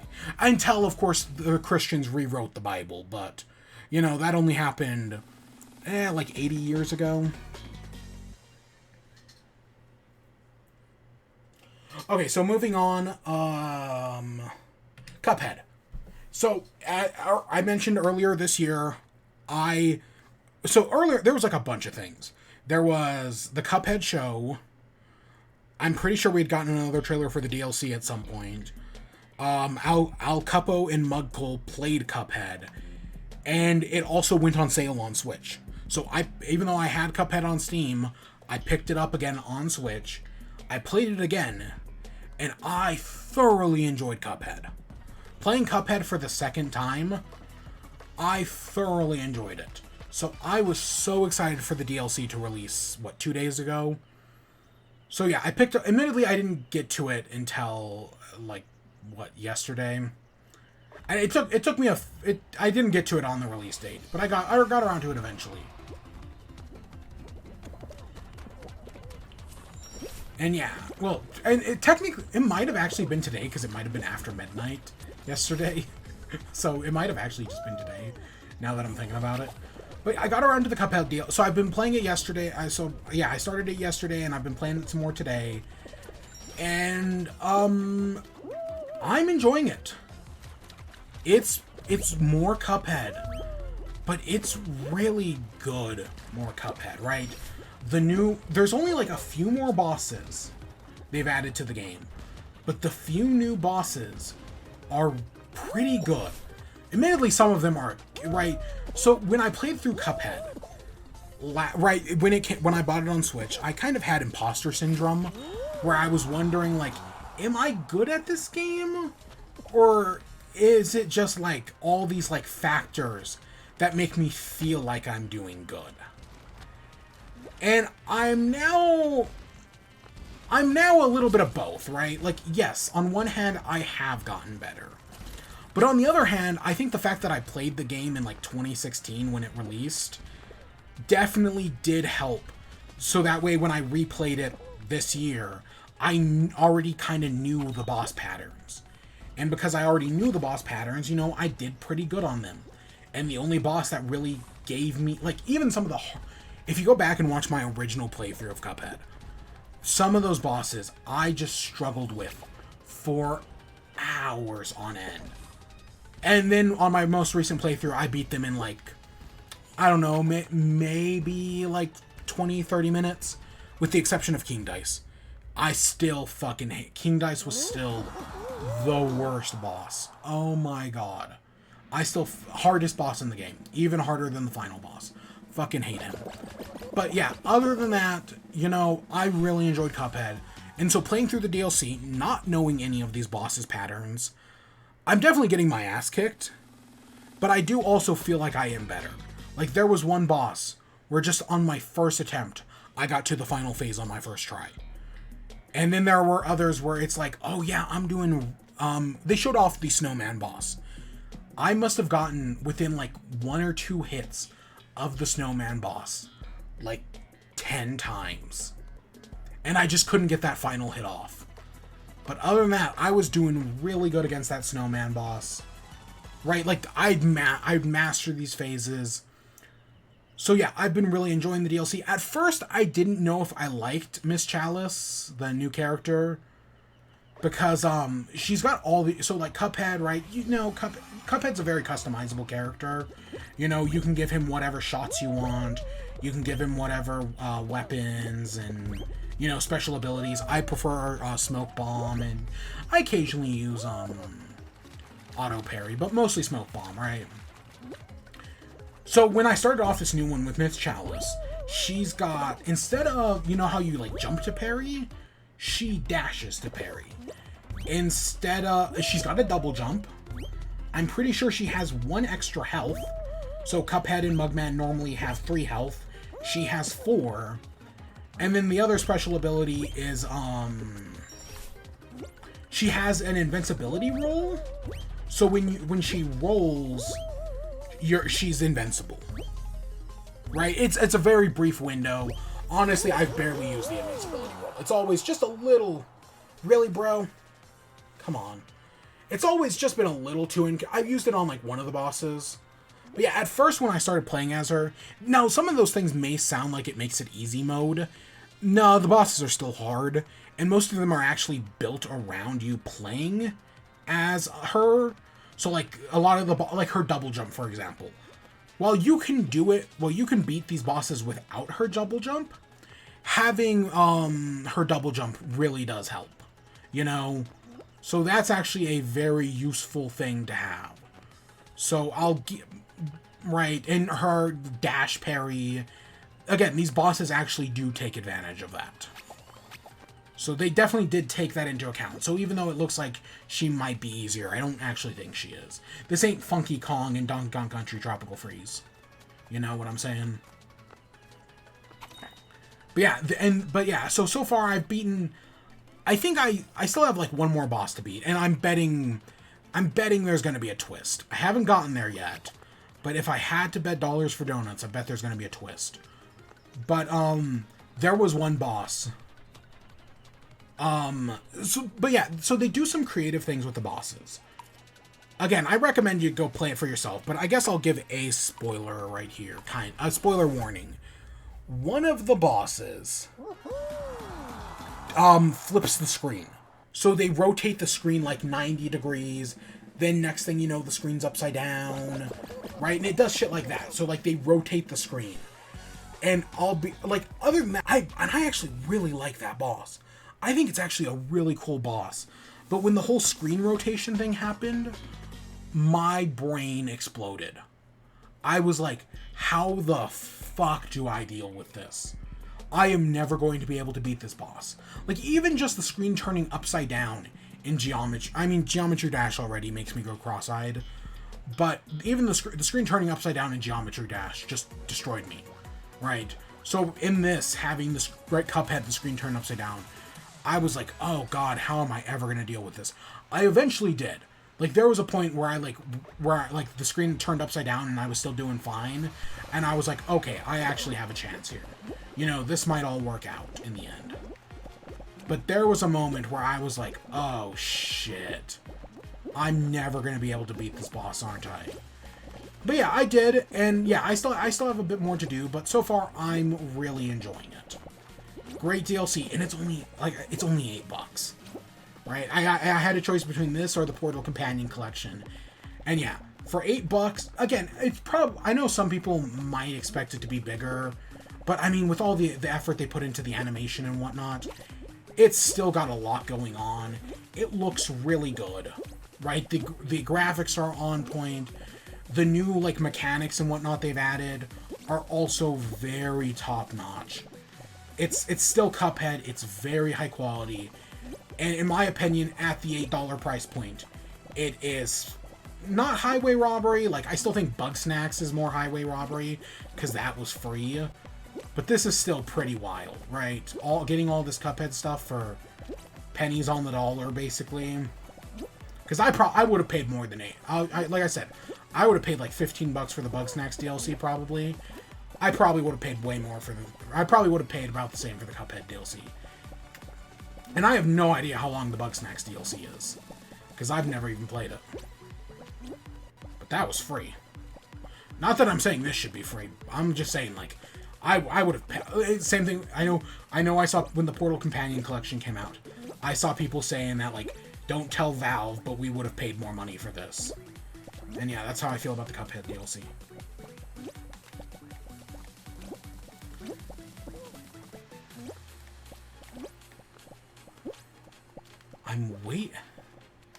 It's just me and this other guy. Honestly, it's not going as fast as I thought it would.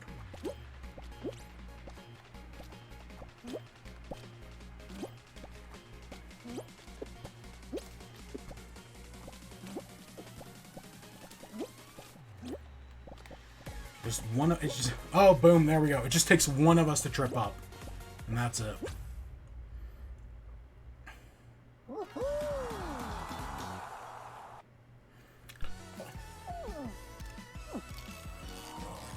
But yeah, so I'll beat it sometime in the next, I'll probably beat it tomorrow. Because I don't think I have that much left.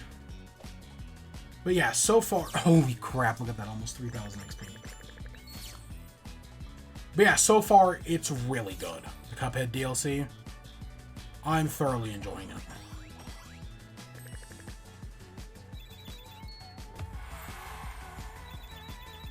Yeah, almost 3,000. Wow. Sucks that money and crowns don't mean anything anymore.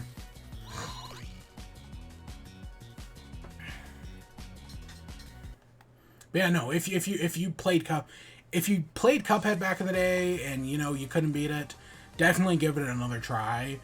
And if you played Cuphead and you're like, oh, I don't know if I'll get the DLC, it is more than worth it. What are some of these other challenges I have to do? I don't give a shit about any of these. What are the weekly challenges? Play any round, run 3,000 meters. And we've done literally every other one. Wow.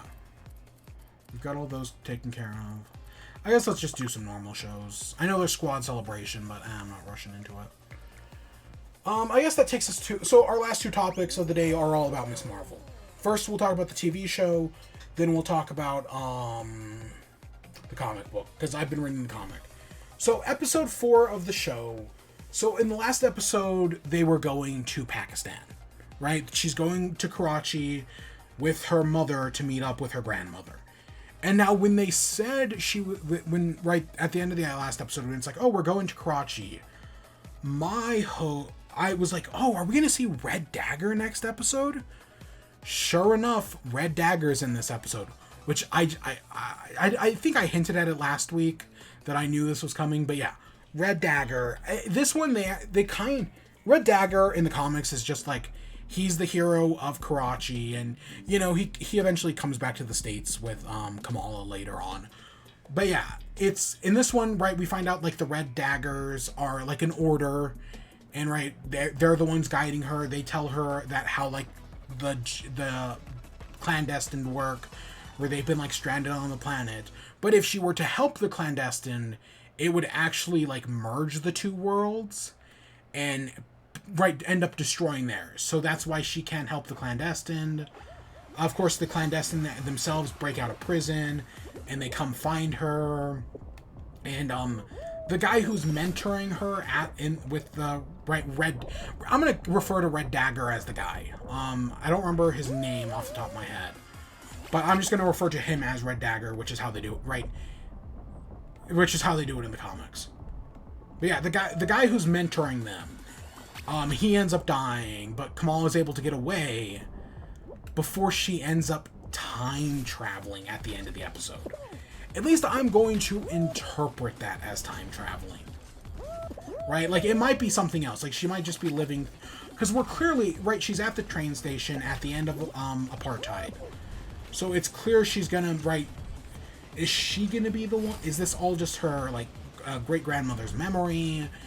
Is she going to be the one who... Like, her... Because there's this whole thing about, like, her grandmother who knows everything about the Bengal and everything. And it, right, was actually, like, was saved by the Bengal, and that's how she got on the train. So is the reveal going to be that, it wasn't the grandmother, but it was instead Kamala? That's a total possibility here. Will you stop pressing on the button? A bunch of beans. We're not gonna make it. We got stuck there. I could have backtracked and probably made it faster, but we just wasted too much time there. Oh, and I screwed up at the beginning a bunch.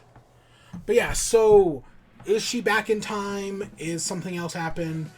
My guess is that this is actual time travel. I can't explain my reasoning, but it's also potentially a spoiler. So spoilers for Miss Marvel, and definitely for the Miss Marvel comic. At least I think it was out of the original 5-volume run. I think it's explained in volume 5. So yeah, I guess that's near the end. In Miss Marvel, eventually Kamala and Bruno in the comics do some investigating on her powers, because they want to learn how her powers work. And they discover that her power is actually time travel, kind of. So you know how, right, in the comics, all the glowing light shit in the show isn't in the comics. In the comics, if she wants to, like, make a big hand, she just makes her hand bigger. Or if she wants to, like, shrink herself, she just shrinks herself, right? She can do all sorts of things. Like, I know she makes herself, like, paper thin. Well, part of the question that, Bruno asks in the comic is, how does she do that? Where does the mass to grow her hand come from? And when she shrinks herself, where does the extra mass go, right? Like, it's not like Pym particles. And they eventually, after some research, Bruno figures out that her powers are time travel related. So, like, when she makes herself grow bigger, like her hand grow bigger, she's actually borrowing mass from her past and future selves. So, like, let's say, like, she one day she makes herself shrink, that mass, like, goes into the ether, and then in another day when she makes her hand bigger, she borrows the mass from when she shrunk. Right? Like, because, yeah, it cannot be created, like, energy cannot be created or destroyed. So that's what happens to it. And there's a whole other shit that, like, I'm assuming is, like, a tie-in to some other comic. I'm not entirely sure on all the details there. Like, again, comics... you try to get into comics, but trust me, comics will fight you. Still worth getting into, in my opinion. But trust me, it can sometimes feel like an uphill battle. Where, like, you feel like you missed something, and you just have no idea where to look. But yeah, so that's how her powers work in the comics, is they deal with fucking time travel. And then there's the whole Kamala Kang thing, where she can stretch through time, but that's a story for another day. That'd be a great... for What If Season 2, I'd love to see them do, the, Infinity War. Or Infinity Warps, I mean, where they combine, where two heroes combine into a fusion hero. I mean, I'd love to see it as a movie, but I don't think they'd make it a movie. So instead, I'll take a What If, a two-parter What If. That'd be really cool for, like, the season 2 finale. I would love that. Where, yeah, instead of Thanos snapping half the universe, he combined the universe. Fantastic. That'd be a fantastic idea. But yeah, But yeah, so that's how her time travel powers work in the that's how her stretchy powers, and biggening, that's the word I'm looking for. That's how they work in the comics. So I'm wondering if the Bangle works a similar way, which explains why she's back in the past. That she's literally time traveled, and, you know, she's going to end up Philip J. Frying herself. Probably not to that level, right? Obviously not to that level.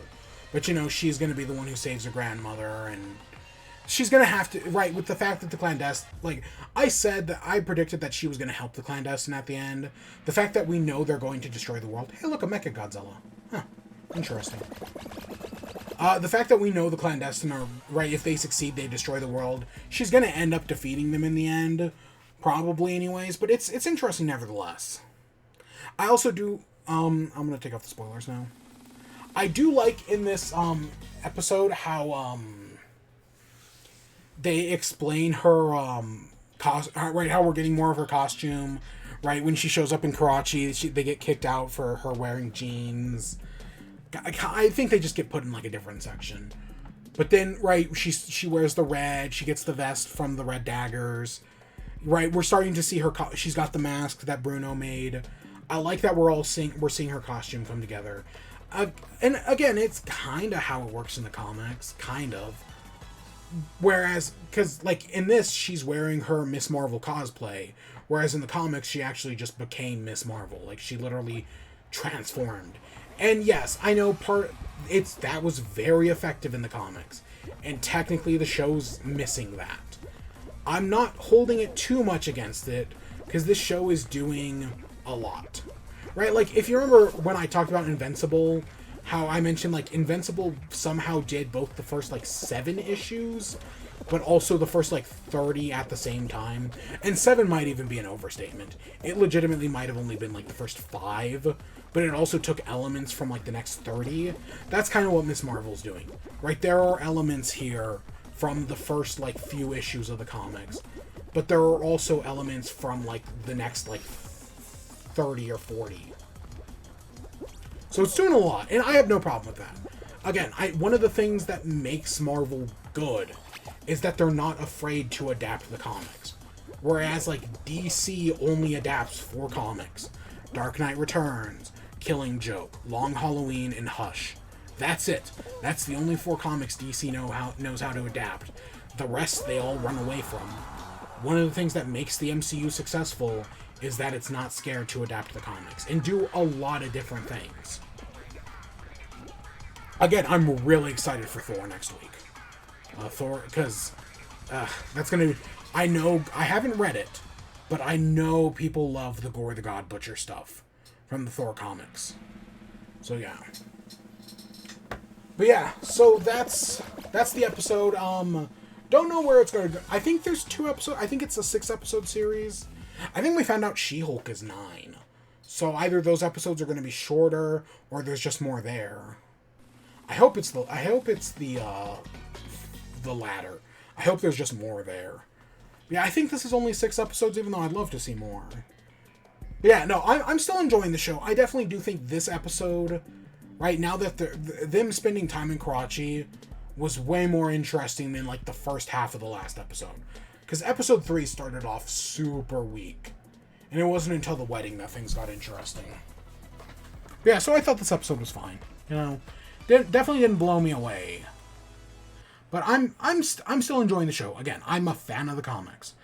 And while they're making some changes, I'm fine with some, right? I definitely don't feel like the comics need to be one-for-one adapted. I do definitely think they're losing some stuff, but I don't feel like it's entirely, like, gone, right? I still feel like there's a lot of good here. And it's also very stylized that I love. I love the style the show uses. I was disappointed in the 3rd episode when she texts Kamran, and it's just a normal text bubble. Because up to that point, the show had just been so creative when it came to like texting, and and it's a little bit of mix in episode 4 where you see that, but you also don't. But yeah, ending off at the train station, that's definitely an ending. So we'll see where it goes from there.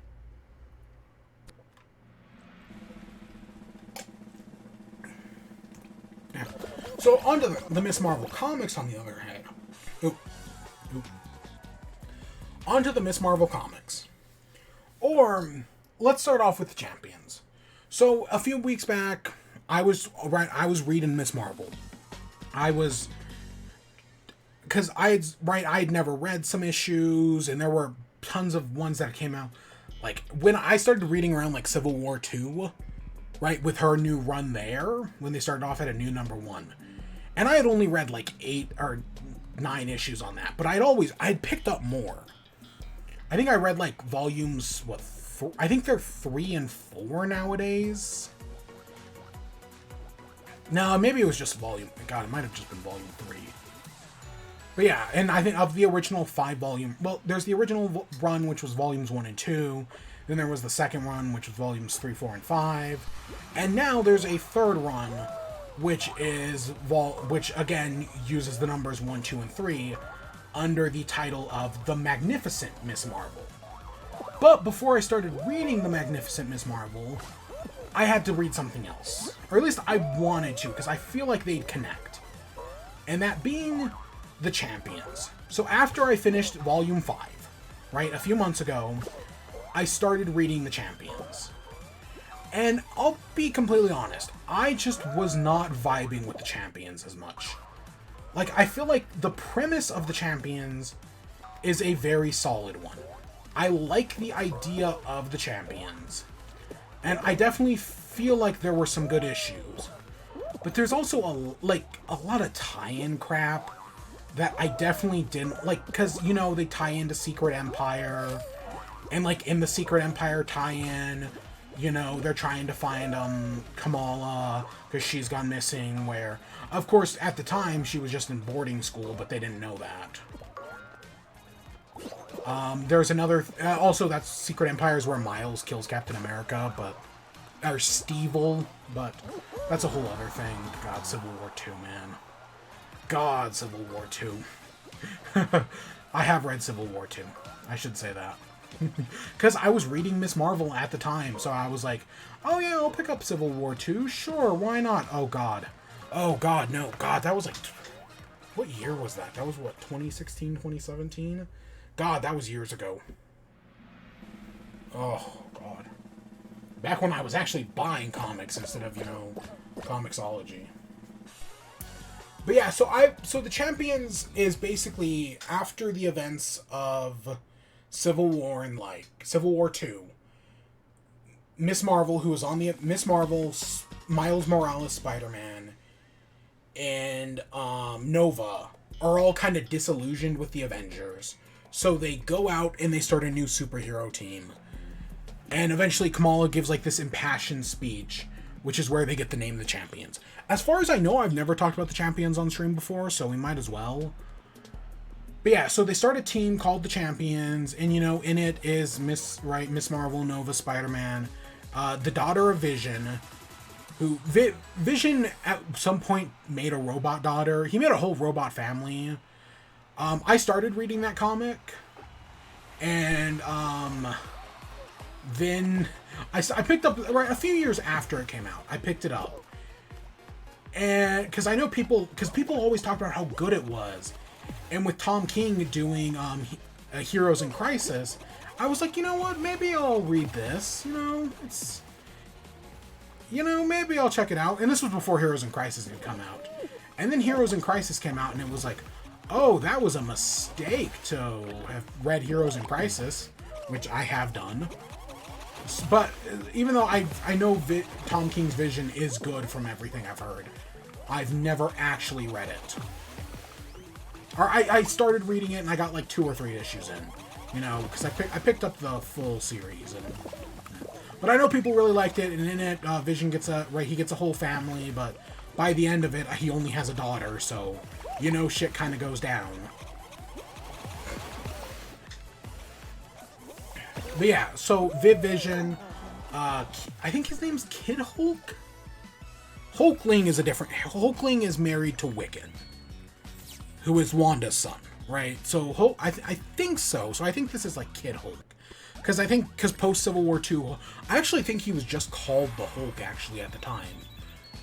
Or maybe She-Hulk was just called the Hulk? I don't know. At the time, this is post Civil War II, so at the time Hulk was dead. So maybe he was just called the Hulk. Amadeus Cho. And right, they formed this team called the Champions, and their goal is to like help people, but not like the Avengers help people, but right, they still have their own best interest. The Champions was supposed to be, a team for a younger generation that, helped the younger generations with like actual problems and not just like superhero problems, half of which were created by the heroes themselves. Right? That's like the whole point of the Champions. And you do get some really interesting stuff in that. Like, I love the one, I think this happens early-ish, is, and also a young Cyclops is there as well, because I guess at the time of the comics, people, like, Cyclops had been, like, considered a traitor, but there was, like, a young, like, time-traveled version of him, and he joins the Champions. It's a whole thing. But, there's a great part where, they make the name the Champions, they put it in the public domain. So that way anyone can use the name Champions, anyone can make Champions merch, right? Because the whole point is that, like, the people need to be the Champions, and their, like, logo, which is like a C, is like an inspiration to people. And that's what Kamala cares about, is that the C of the Champions stands for something, that their logo means something. And then at one point, villains, who are called the Freelancers, which is a whole thing, they take since it's in the public domain, they make like Champions condos and just try to like besmirch the name. And they start making all this like merchandise, and they can't do anything, and like Kamala Khan and the rest of the heroes can't do anything about it because their name's in the public domain. They made it that way so the villains can do whatever they want with their image. And I really liked that. That was really interesting. And like, it eventually ends with them doing like a merch boycott that like Nova comes up with the idea. That was really good. So I liked that. And there were a few other things like so I read the first 4 or 5 volumes of the Champions, and it ends with this whole like fantasy arc where Nova, after losing his powers, and Nadia Van Dyne, the Wasp, end up getting trapped in Weird World, and like all the other heroes go in to like find them, and it's like it's Weird World's like this whole like D&D thing. That was pretty fun. Mostly, that was mostly fun. But yeah, So yeah, I enjoyed like elements of it. But honestly, as a whole, I didn't love it. You know, there were some good moments, but it was there was a lot of shit where I was like, oh, this is really interesting. But it's also like, there's this whole part where Vision, right, the Vision's daughter, becomes human, right? She gets kidnapped by, I don't know, the Ultra Humanoid or something, and she ends up becoming human. But everyone else thinks she's dead, so Vision just builds a new Viv. And then, right, and she calls the new Viv Vivian. So there's the original Viv, and then there's another robot, Vivian. And then, like, the Vivian, the robot, tries to kill the human Viv. And I was like, oh, that's really interesting. Parts of that happened in another book. And I just, like, or, like, there's that one issue ended with, like, Viv coming home. Because the Vision is basically, like, they're, like, because I think he's on the Avengers or whatever. But he's basically, like, they're, like, the closest thing they have to, like, a Guardian. Because everyone on the Champions is a teenager. He's, like, they don't, like, the Champions don't want the Avengers evolved. But, like, the Vision is, like, the closest thing they have to that. And yeah, at one point, like, Vivian, like, stays out late with the other Champions. And when she gets home, Vision grounds her. And I'm like, oh, I can't wait for the payoff of that in the next episode, or the next issue. Yeah, it's never brought up again. So I'm assuming that got resolved in somebody else's book. But I have no ideas whose. And that happens, not all the time, but it happens more frequently than I would like. Same thing with the freelancers. Well, I think the freelancers are, right, like an interesting, like, counterpoint to the Champions. They also, like, the way they're introduced in the comic, they were clearly introduced at some other point in, like, somebody else's book, but I didn't read that other person's book. So it was like everyone was talking like they had history, even though me reading the comic, it was like, this is the first time I've ever met any of these characters. So that was kind of annoying, and shit like that happened more often than I would like. But there was some good shit in there, you know. I'm not just because it suffers from problems that admittedly all comics do. Right? All comics suffer from these kinds of issues.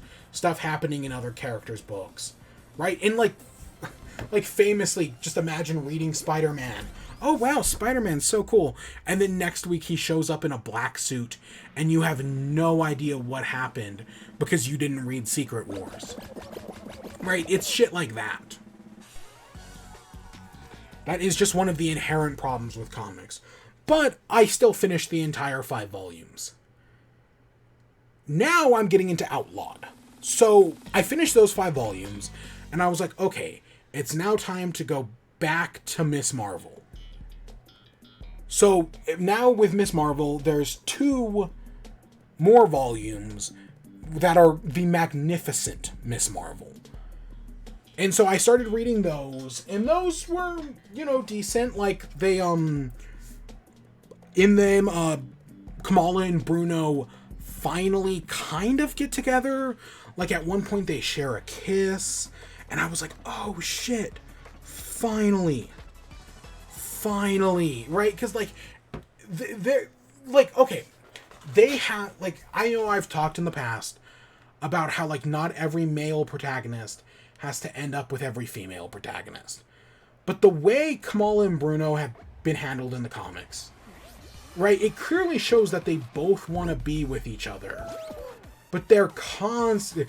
Like, don't get me wrong, Bruno's no Mordecai, right? He's not that big of, like, a simp or whatever. But he's, right, they're constantly just, like, failing at it. But I don't want him to fail at it, because I like Bruno enough, you know? But yeah, so I'm just like, and yeah, finally them sharing a kiss. That was, took forever. Of course, Kamala's brother is like, you can't be with her, which is a whole other thing that they really haven't gotten into, especially because Kamala doesn't want to tell any of her friends. So that's a whole thing, right? But there's also this whole thing where her dad is sick. because basically they eventually right. Her dad is right. They set it up like he's dying from like this rare disease, and then you eventually find out it's an inhuman disease that like the same gas that gave her powers also made her dad and like a bunch of and like a very it's like 30 people in the world. It made them like really sick, and I was for a moment I was like really hoping like, you know what, it would actually be like especially in the time of again, I think this comic was what, 2019. Let me pull up Comixology real quick. Does it say 2019? Yeah, 2019. And I was like, oh, are they gonna like, right, in like a COVID era, I think that would actually hit, right, if like her father dying from like this mystery disease, that would actually hit very hard. Nah, in the end, he gets saved by Doctor Strange. Doctor Strange figures out how to fight the inhuman disease. He still has to, there's this whole bit though where he still has to like walk with a cane for the rest of his life because, he needed some of Kamala's inhuman like blood cells, and because she was dealing with a supervillain, she didn't get to the hospital fast enough. So like now he's been like permanently scarred by it and now has to walk with a cane. But yeah, definitely like again, this happened in like 2019. But if this comment had happened right like a year later, I definitely think it would be very like impactful for him to actually pass away. Again, and it's not dealing with like I don't want any of this shit to deal with COVID. The MCU wrote themselves an amazing out, just completely coincidentally. Now they never have to address COVID. Fantastic, right? Like they've got themselves an out. They never have to talk about it, and I really hope they don't. But yeah, in the comics, that would have hit very different had they actually fully gone through with it. There's also this whole part in Magnificent Miss Marvel. So even before all that stuff I said happened, she actually gets her father finds out that Kamala is Miss Marvel, and she gets abducted by aliens. Because there's this like prophecy about this like that like basically it's a Kree came to this planet, freed them from like enslavement, and then left. So now since it wears the Kree pattern, and you know Miss Marvel has the lightning bolt, it's the same pattern. So they think Miss Marvel is their new like destined one. So Kamala and her parents end up going to this alien planet. There's this whole bit where it's like, oh, we're gonna help out the prophesied ruler, and then but of course the prophesied ruler, like the chosen ruler or whatever they call him, he's actually evil, and his son is leading the resistance. But then the aliens who are, you know, foretold to come back. But she gets a new costume out of it. Yeah, she ends up, they basically give her an Iron Spider suit.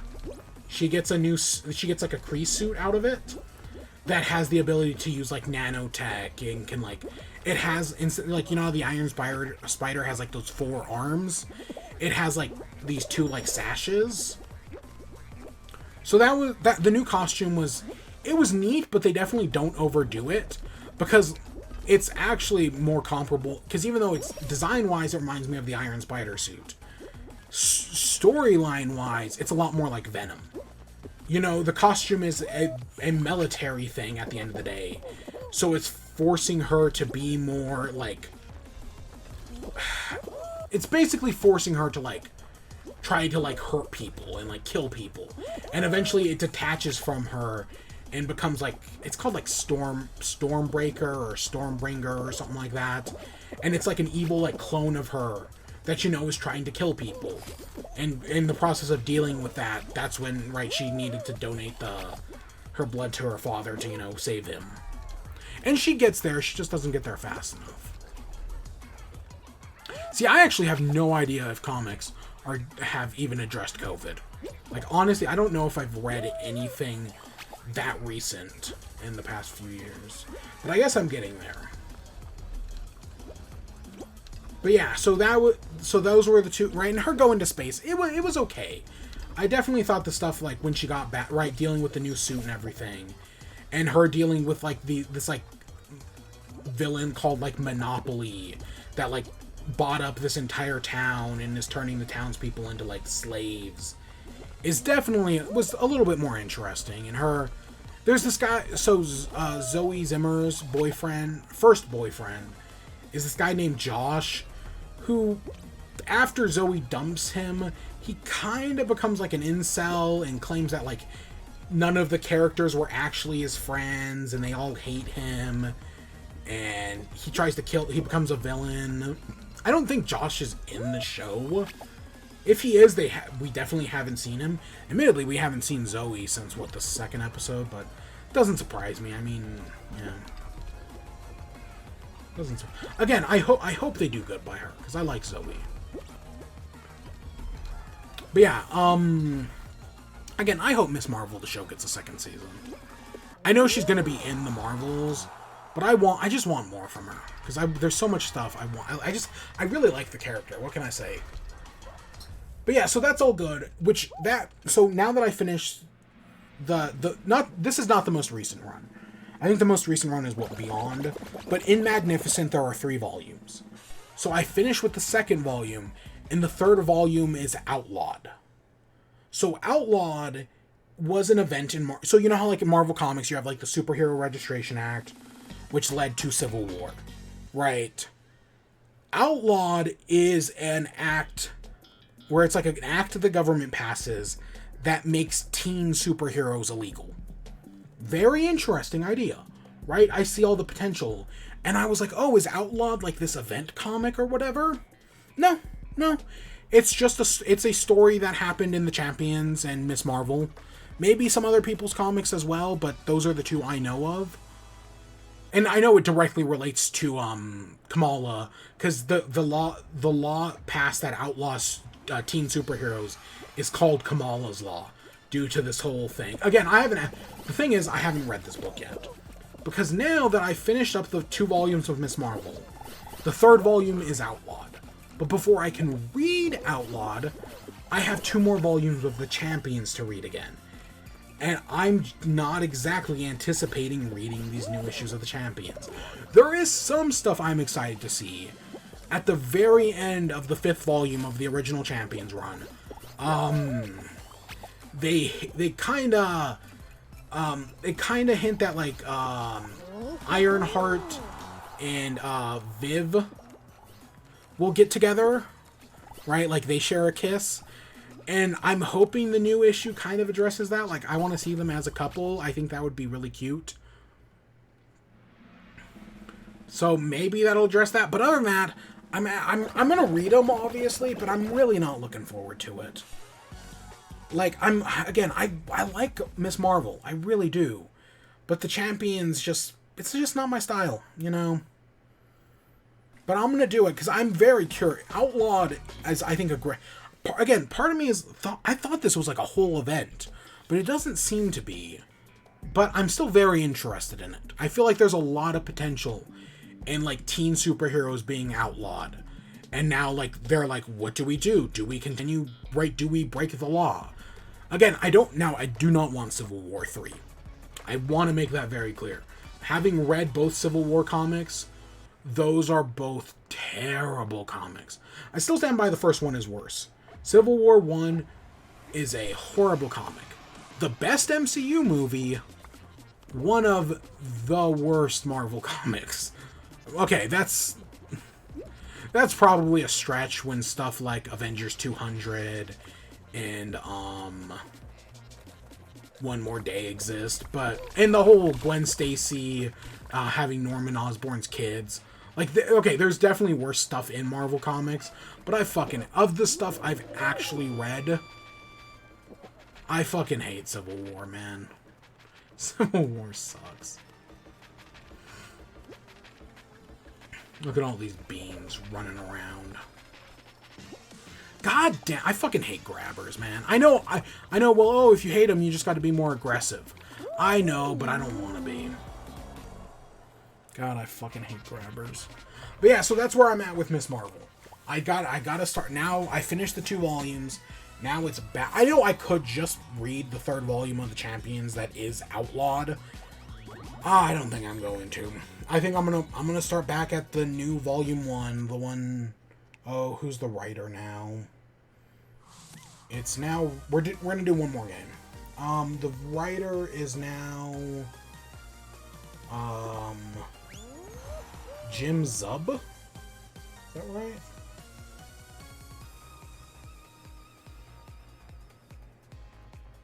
Yeah, Jim Zub is now the writer of the Champions. So yeah, we'll see how that goes. So yeah, I'm gonna continue on from there, and then I'll be up to, and then after I get to that, I'll continue with Miss Marvel, and then I know the newest run of Miss Marvel is I think called Beyond. So hopefully I'll eventually get to that. And then who knows? Maybe I'll actually be maybe when I get to Beyond, I'll start going to buy actual comics again. Probably not, but whatever. I'll get to it. Because I think there's a run currently going. I don't know. Who knows? Oh my... This might be it, honestly, if we're doing Seesaw. But yeah, I guess that takes us to the outro. So yeah. We talked about a few things tonight. So later in the week, we'll be back with Pokemon, of course. We've got the post-game to do, which is stupid, but I find it charming. You know, it's so stupid that I actually kind of enjoy the post-game of Sword and Shield. We'll get to it. You probably already know what it is, but yeah, we'll get to it. And then we've got the Isle of Armor's post-game, and then we have the entirety of the Crown Tundra, which the Crown Tundra is fantastic, so that's going to be great to do. We'll do the Isle of Armor first, I should say. Right, my goal is we'll do the Isle of Armor, we'll get Gigantamax Urshifu, or whatever it's called, and then we'll head over to the Crown Tundra. So that's the next stream. The next stream on, what, Tuesday or whatever, is going to be,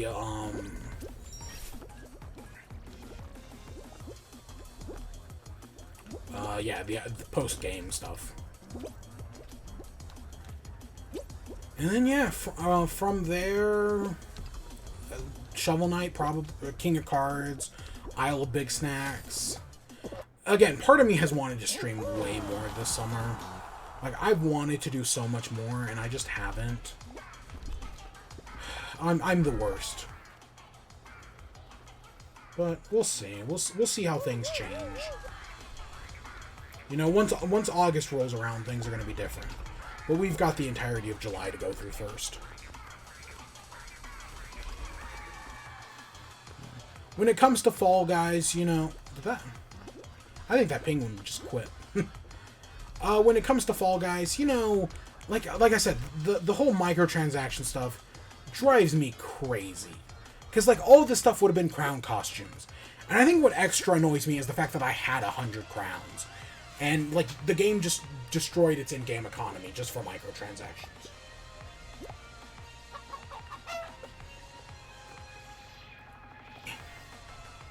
Because that's what made Fall Guys so special. Is that winning games actually won you something, right? Winning actually... I know you could get crowns in the Season Pass, which was actually a very nice addition. But yeah, winning games, actually winning you rewards, was a great thing. And now, if you want some cool reward... I mean, they do the events, like the Halo one. But no, if you want a cool reward, you've got to spend real money on it. Which... Okay, yes, the game's free to play, but $20 for a Halo costume, man? What the fuck? I could buy a month of Game Pass and play every Halo game, and that would only be $15. What the fuck? Let me go start a Twitter account that's cheaper than Fall Guys. Give me a second. Wait. Okay, does that actually exist? It'd be a very fucking dumb Twitter account, but I'm gonna see if that exists.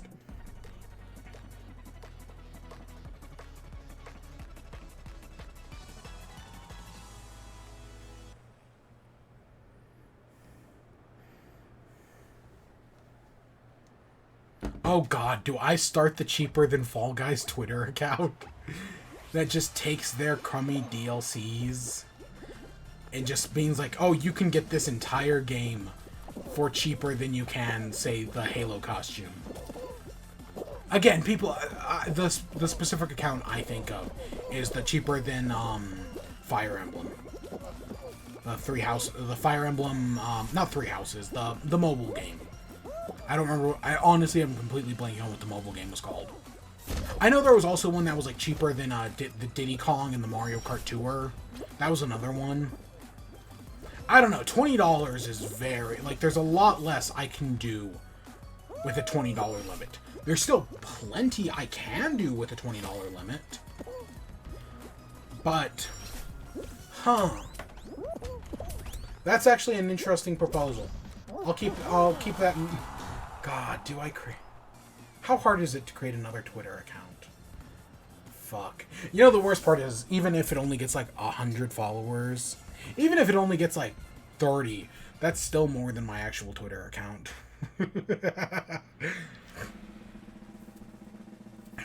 Do I have... I don't even think I have 30 followers on Twitter.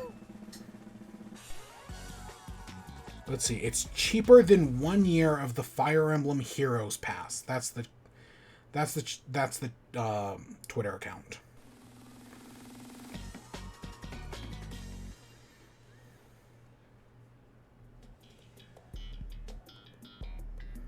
I barely have... I thought I had 24 followers. Nope. Less than that, even.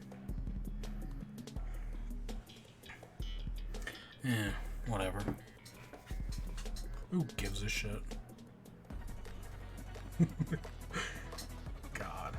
Do I want to be that guy? If I don't, somebody else will. Oh, you asshole.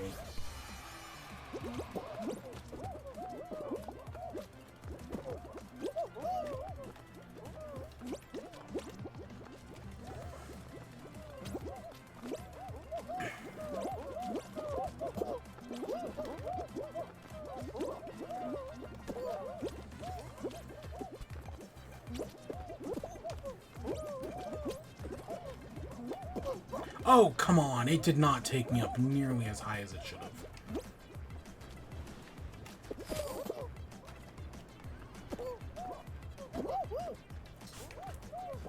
I hate grabbing.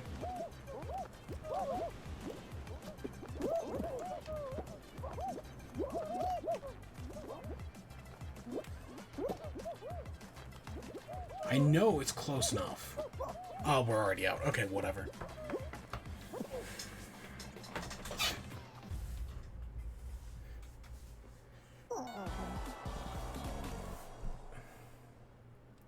I should check if there's a Fortnite one.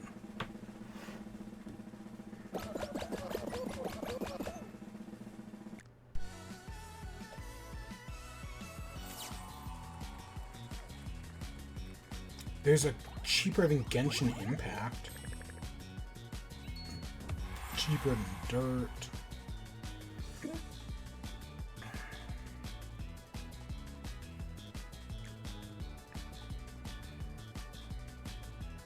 Cheaper than Mythbusters? I have no idea what that's about. Cheaper than Switch Online.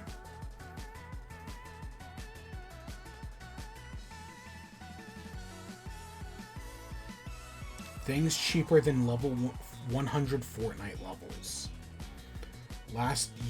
This account was last used the 10th of January. Oh, but it was also only created in January. Okay. Okay. Huh. Curious and curiouser. Yeah. That's where we're gonna end off for tonight.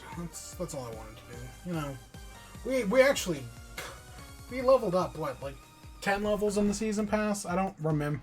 Admittedly, I know we started, I want to say right here. So, yeah, basically 10 levels. So, okay. How much... What's XP needed? So, there is some... You know, I was going to talk about this. You know what? Well, there's a whole thing. I did a whole bunch of research on Fall Guys experience levels. we'll talk about it next week. You know what? Basically, the experience, right? One of my big worries about the game going free to play is that the experience, right? They were going to basically destroy the experience needed to level up. Yeah, it turns out I was 100% correct, but it's different than how I expected. Like, honestly, I just expected them to give less experience overall. That is 100% true, but it's interesting how they do it. And it leads to some very interesting side effects. I'll put it on the docket for... I was going to talk about it this week, and then, just completely forgot. And we've already been going for like 2.5 hours. So we'll talk about it next week. But yeah, just know I did the research, mostly just comparing this game to, some of my old streams. And yeah, they completely fucking destroyed the experience you gain. Like, it's not like it's pretty bad. I mean, technically, again, in the old season, we'd be, 4 levels away from completing the season pass. So, it's not the worst thing in the world, because having those weekly challenges really do help. But it's very complicated. Still cannot believe we ever done 3 team games. Yeah, having the weekly challenges really do help, but it's a mess, is what I'll say. Trust me, I did the research. It's a mess. Whereas before you'd earn 250 XP. Now you don't. Now you only earn 98. So yeah, it's bad. But yeah, well, just remind me and I'll talk about that next week. I'll put it in the docket. Again, I always forget shit. Yeah, but yeah, next week we'll be back as always. We'll be back with Pokemon. Maybe I'll get around to the Owl House at some point. I mean, I'm working on it. I'm not working super fast. I'm taking my sweet ass time because I want to savor it. Because once it's over, it's over. I mean, I know there's a few episodes in season 3, but it's not. I think it's only 3 hour-long episodes. That's just a rumor I heard. Don't take that with any factuality. So we'll see. Yeah, with that, I hope you all enjoyed. Stay tuned for more. Till next time, peace.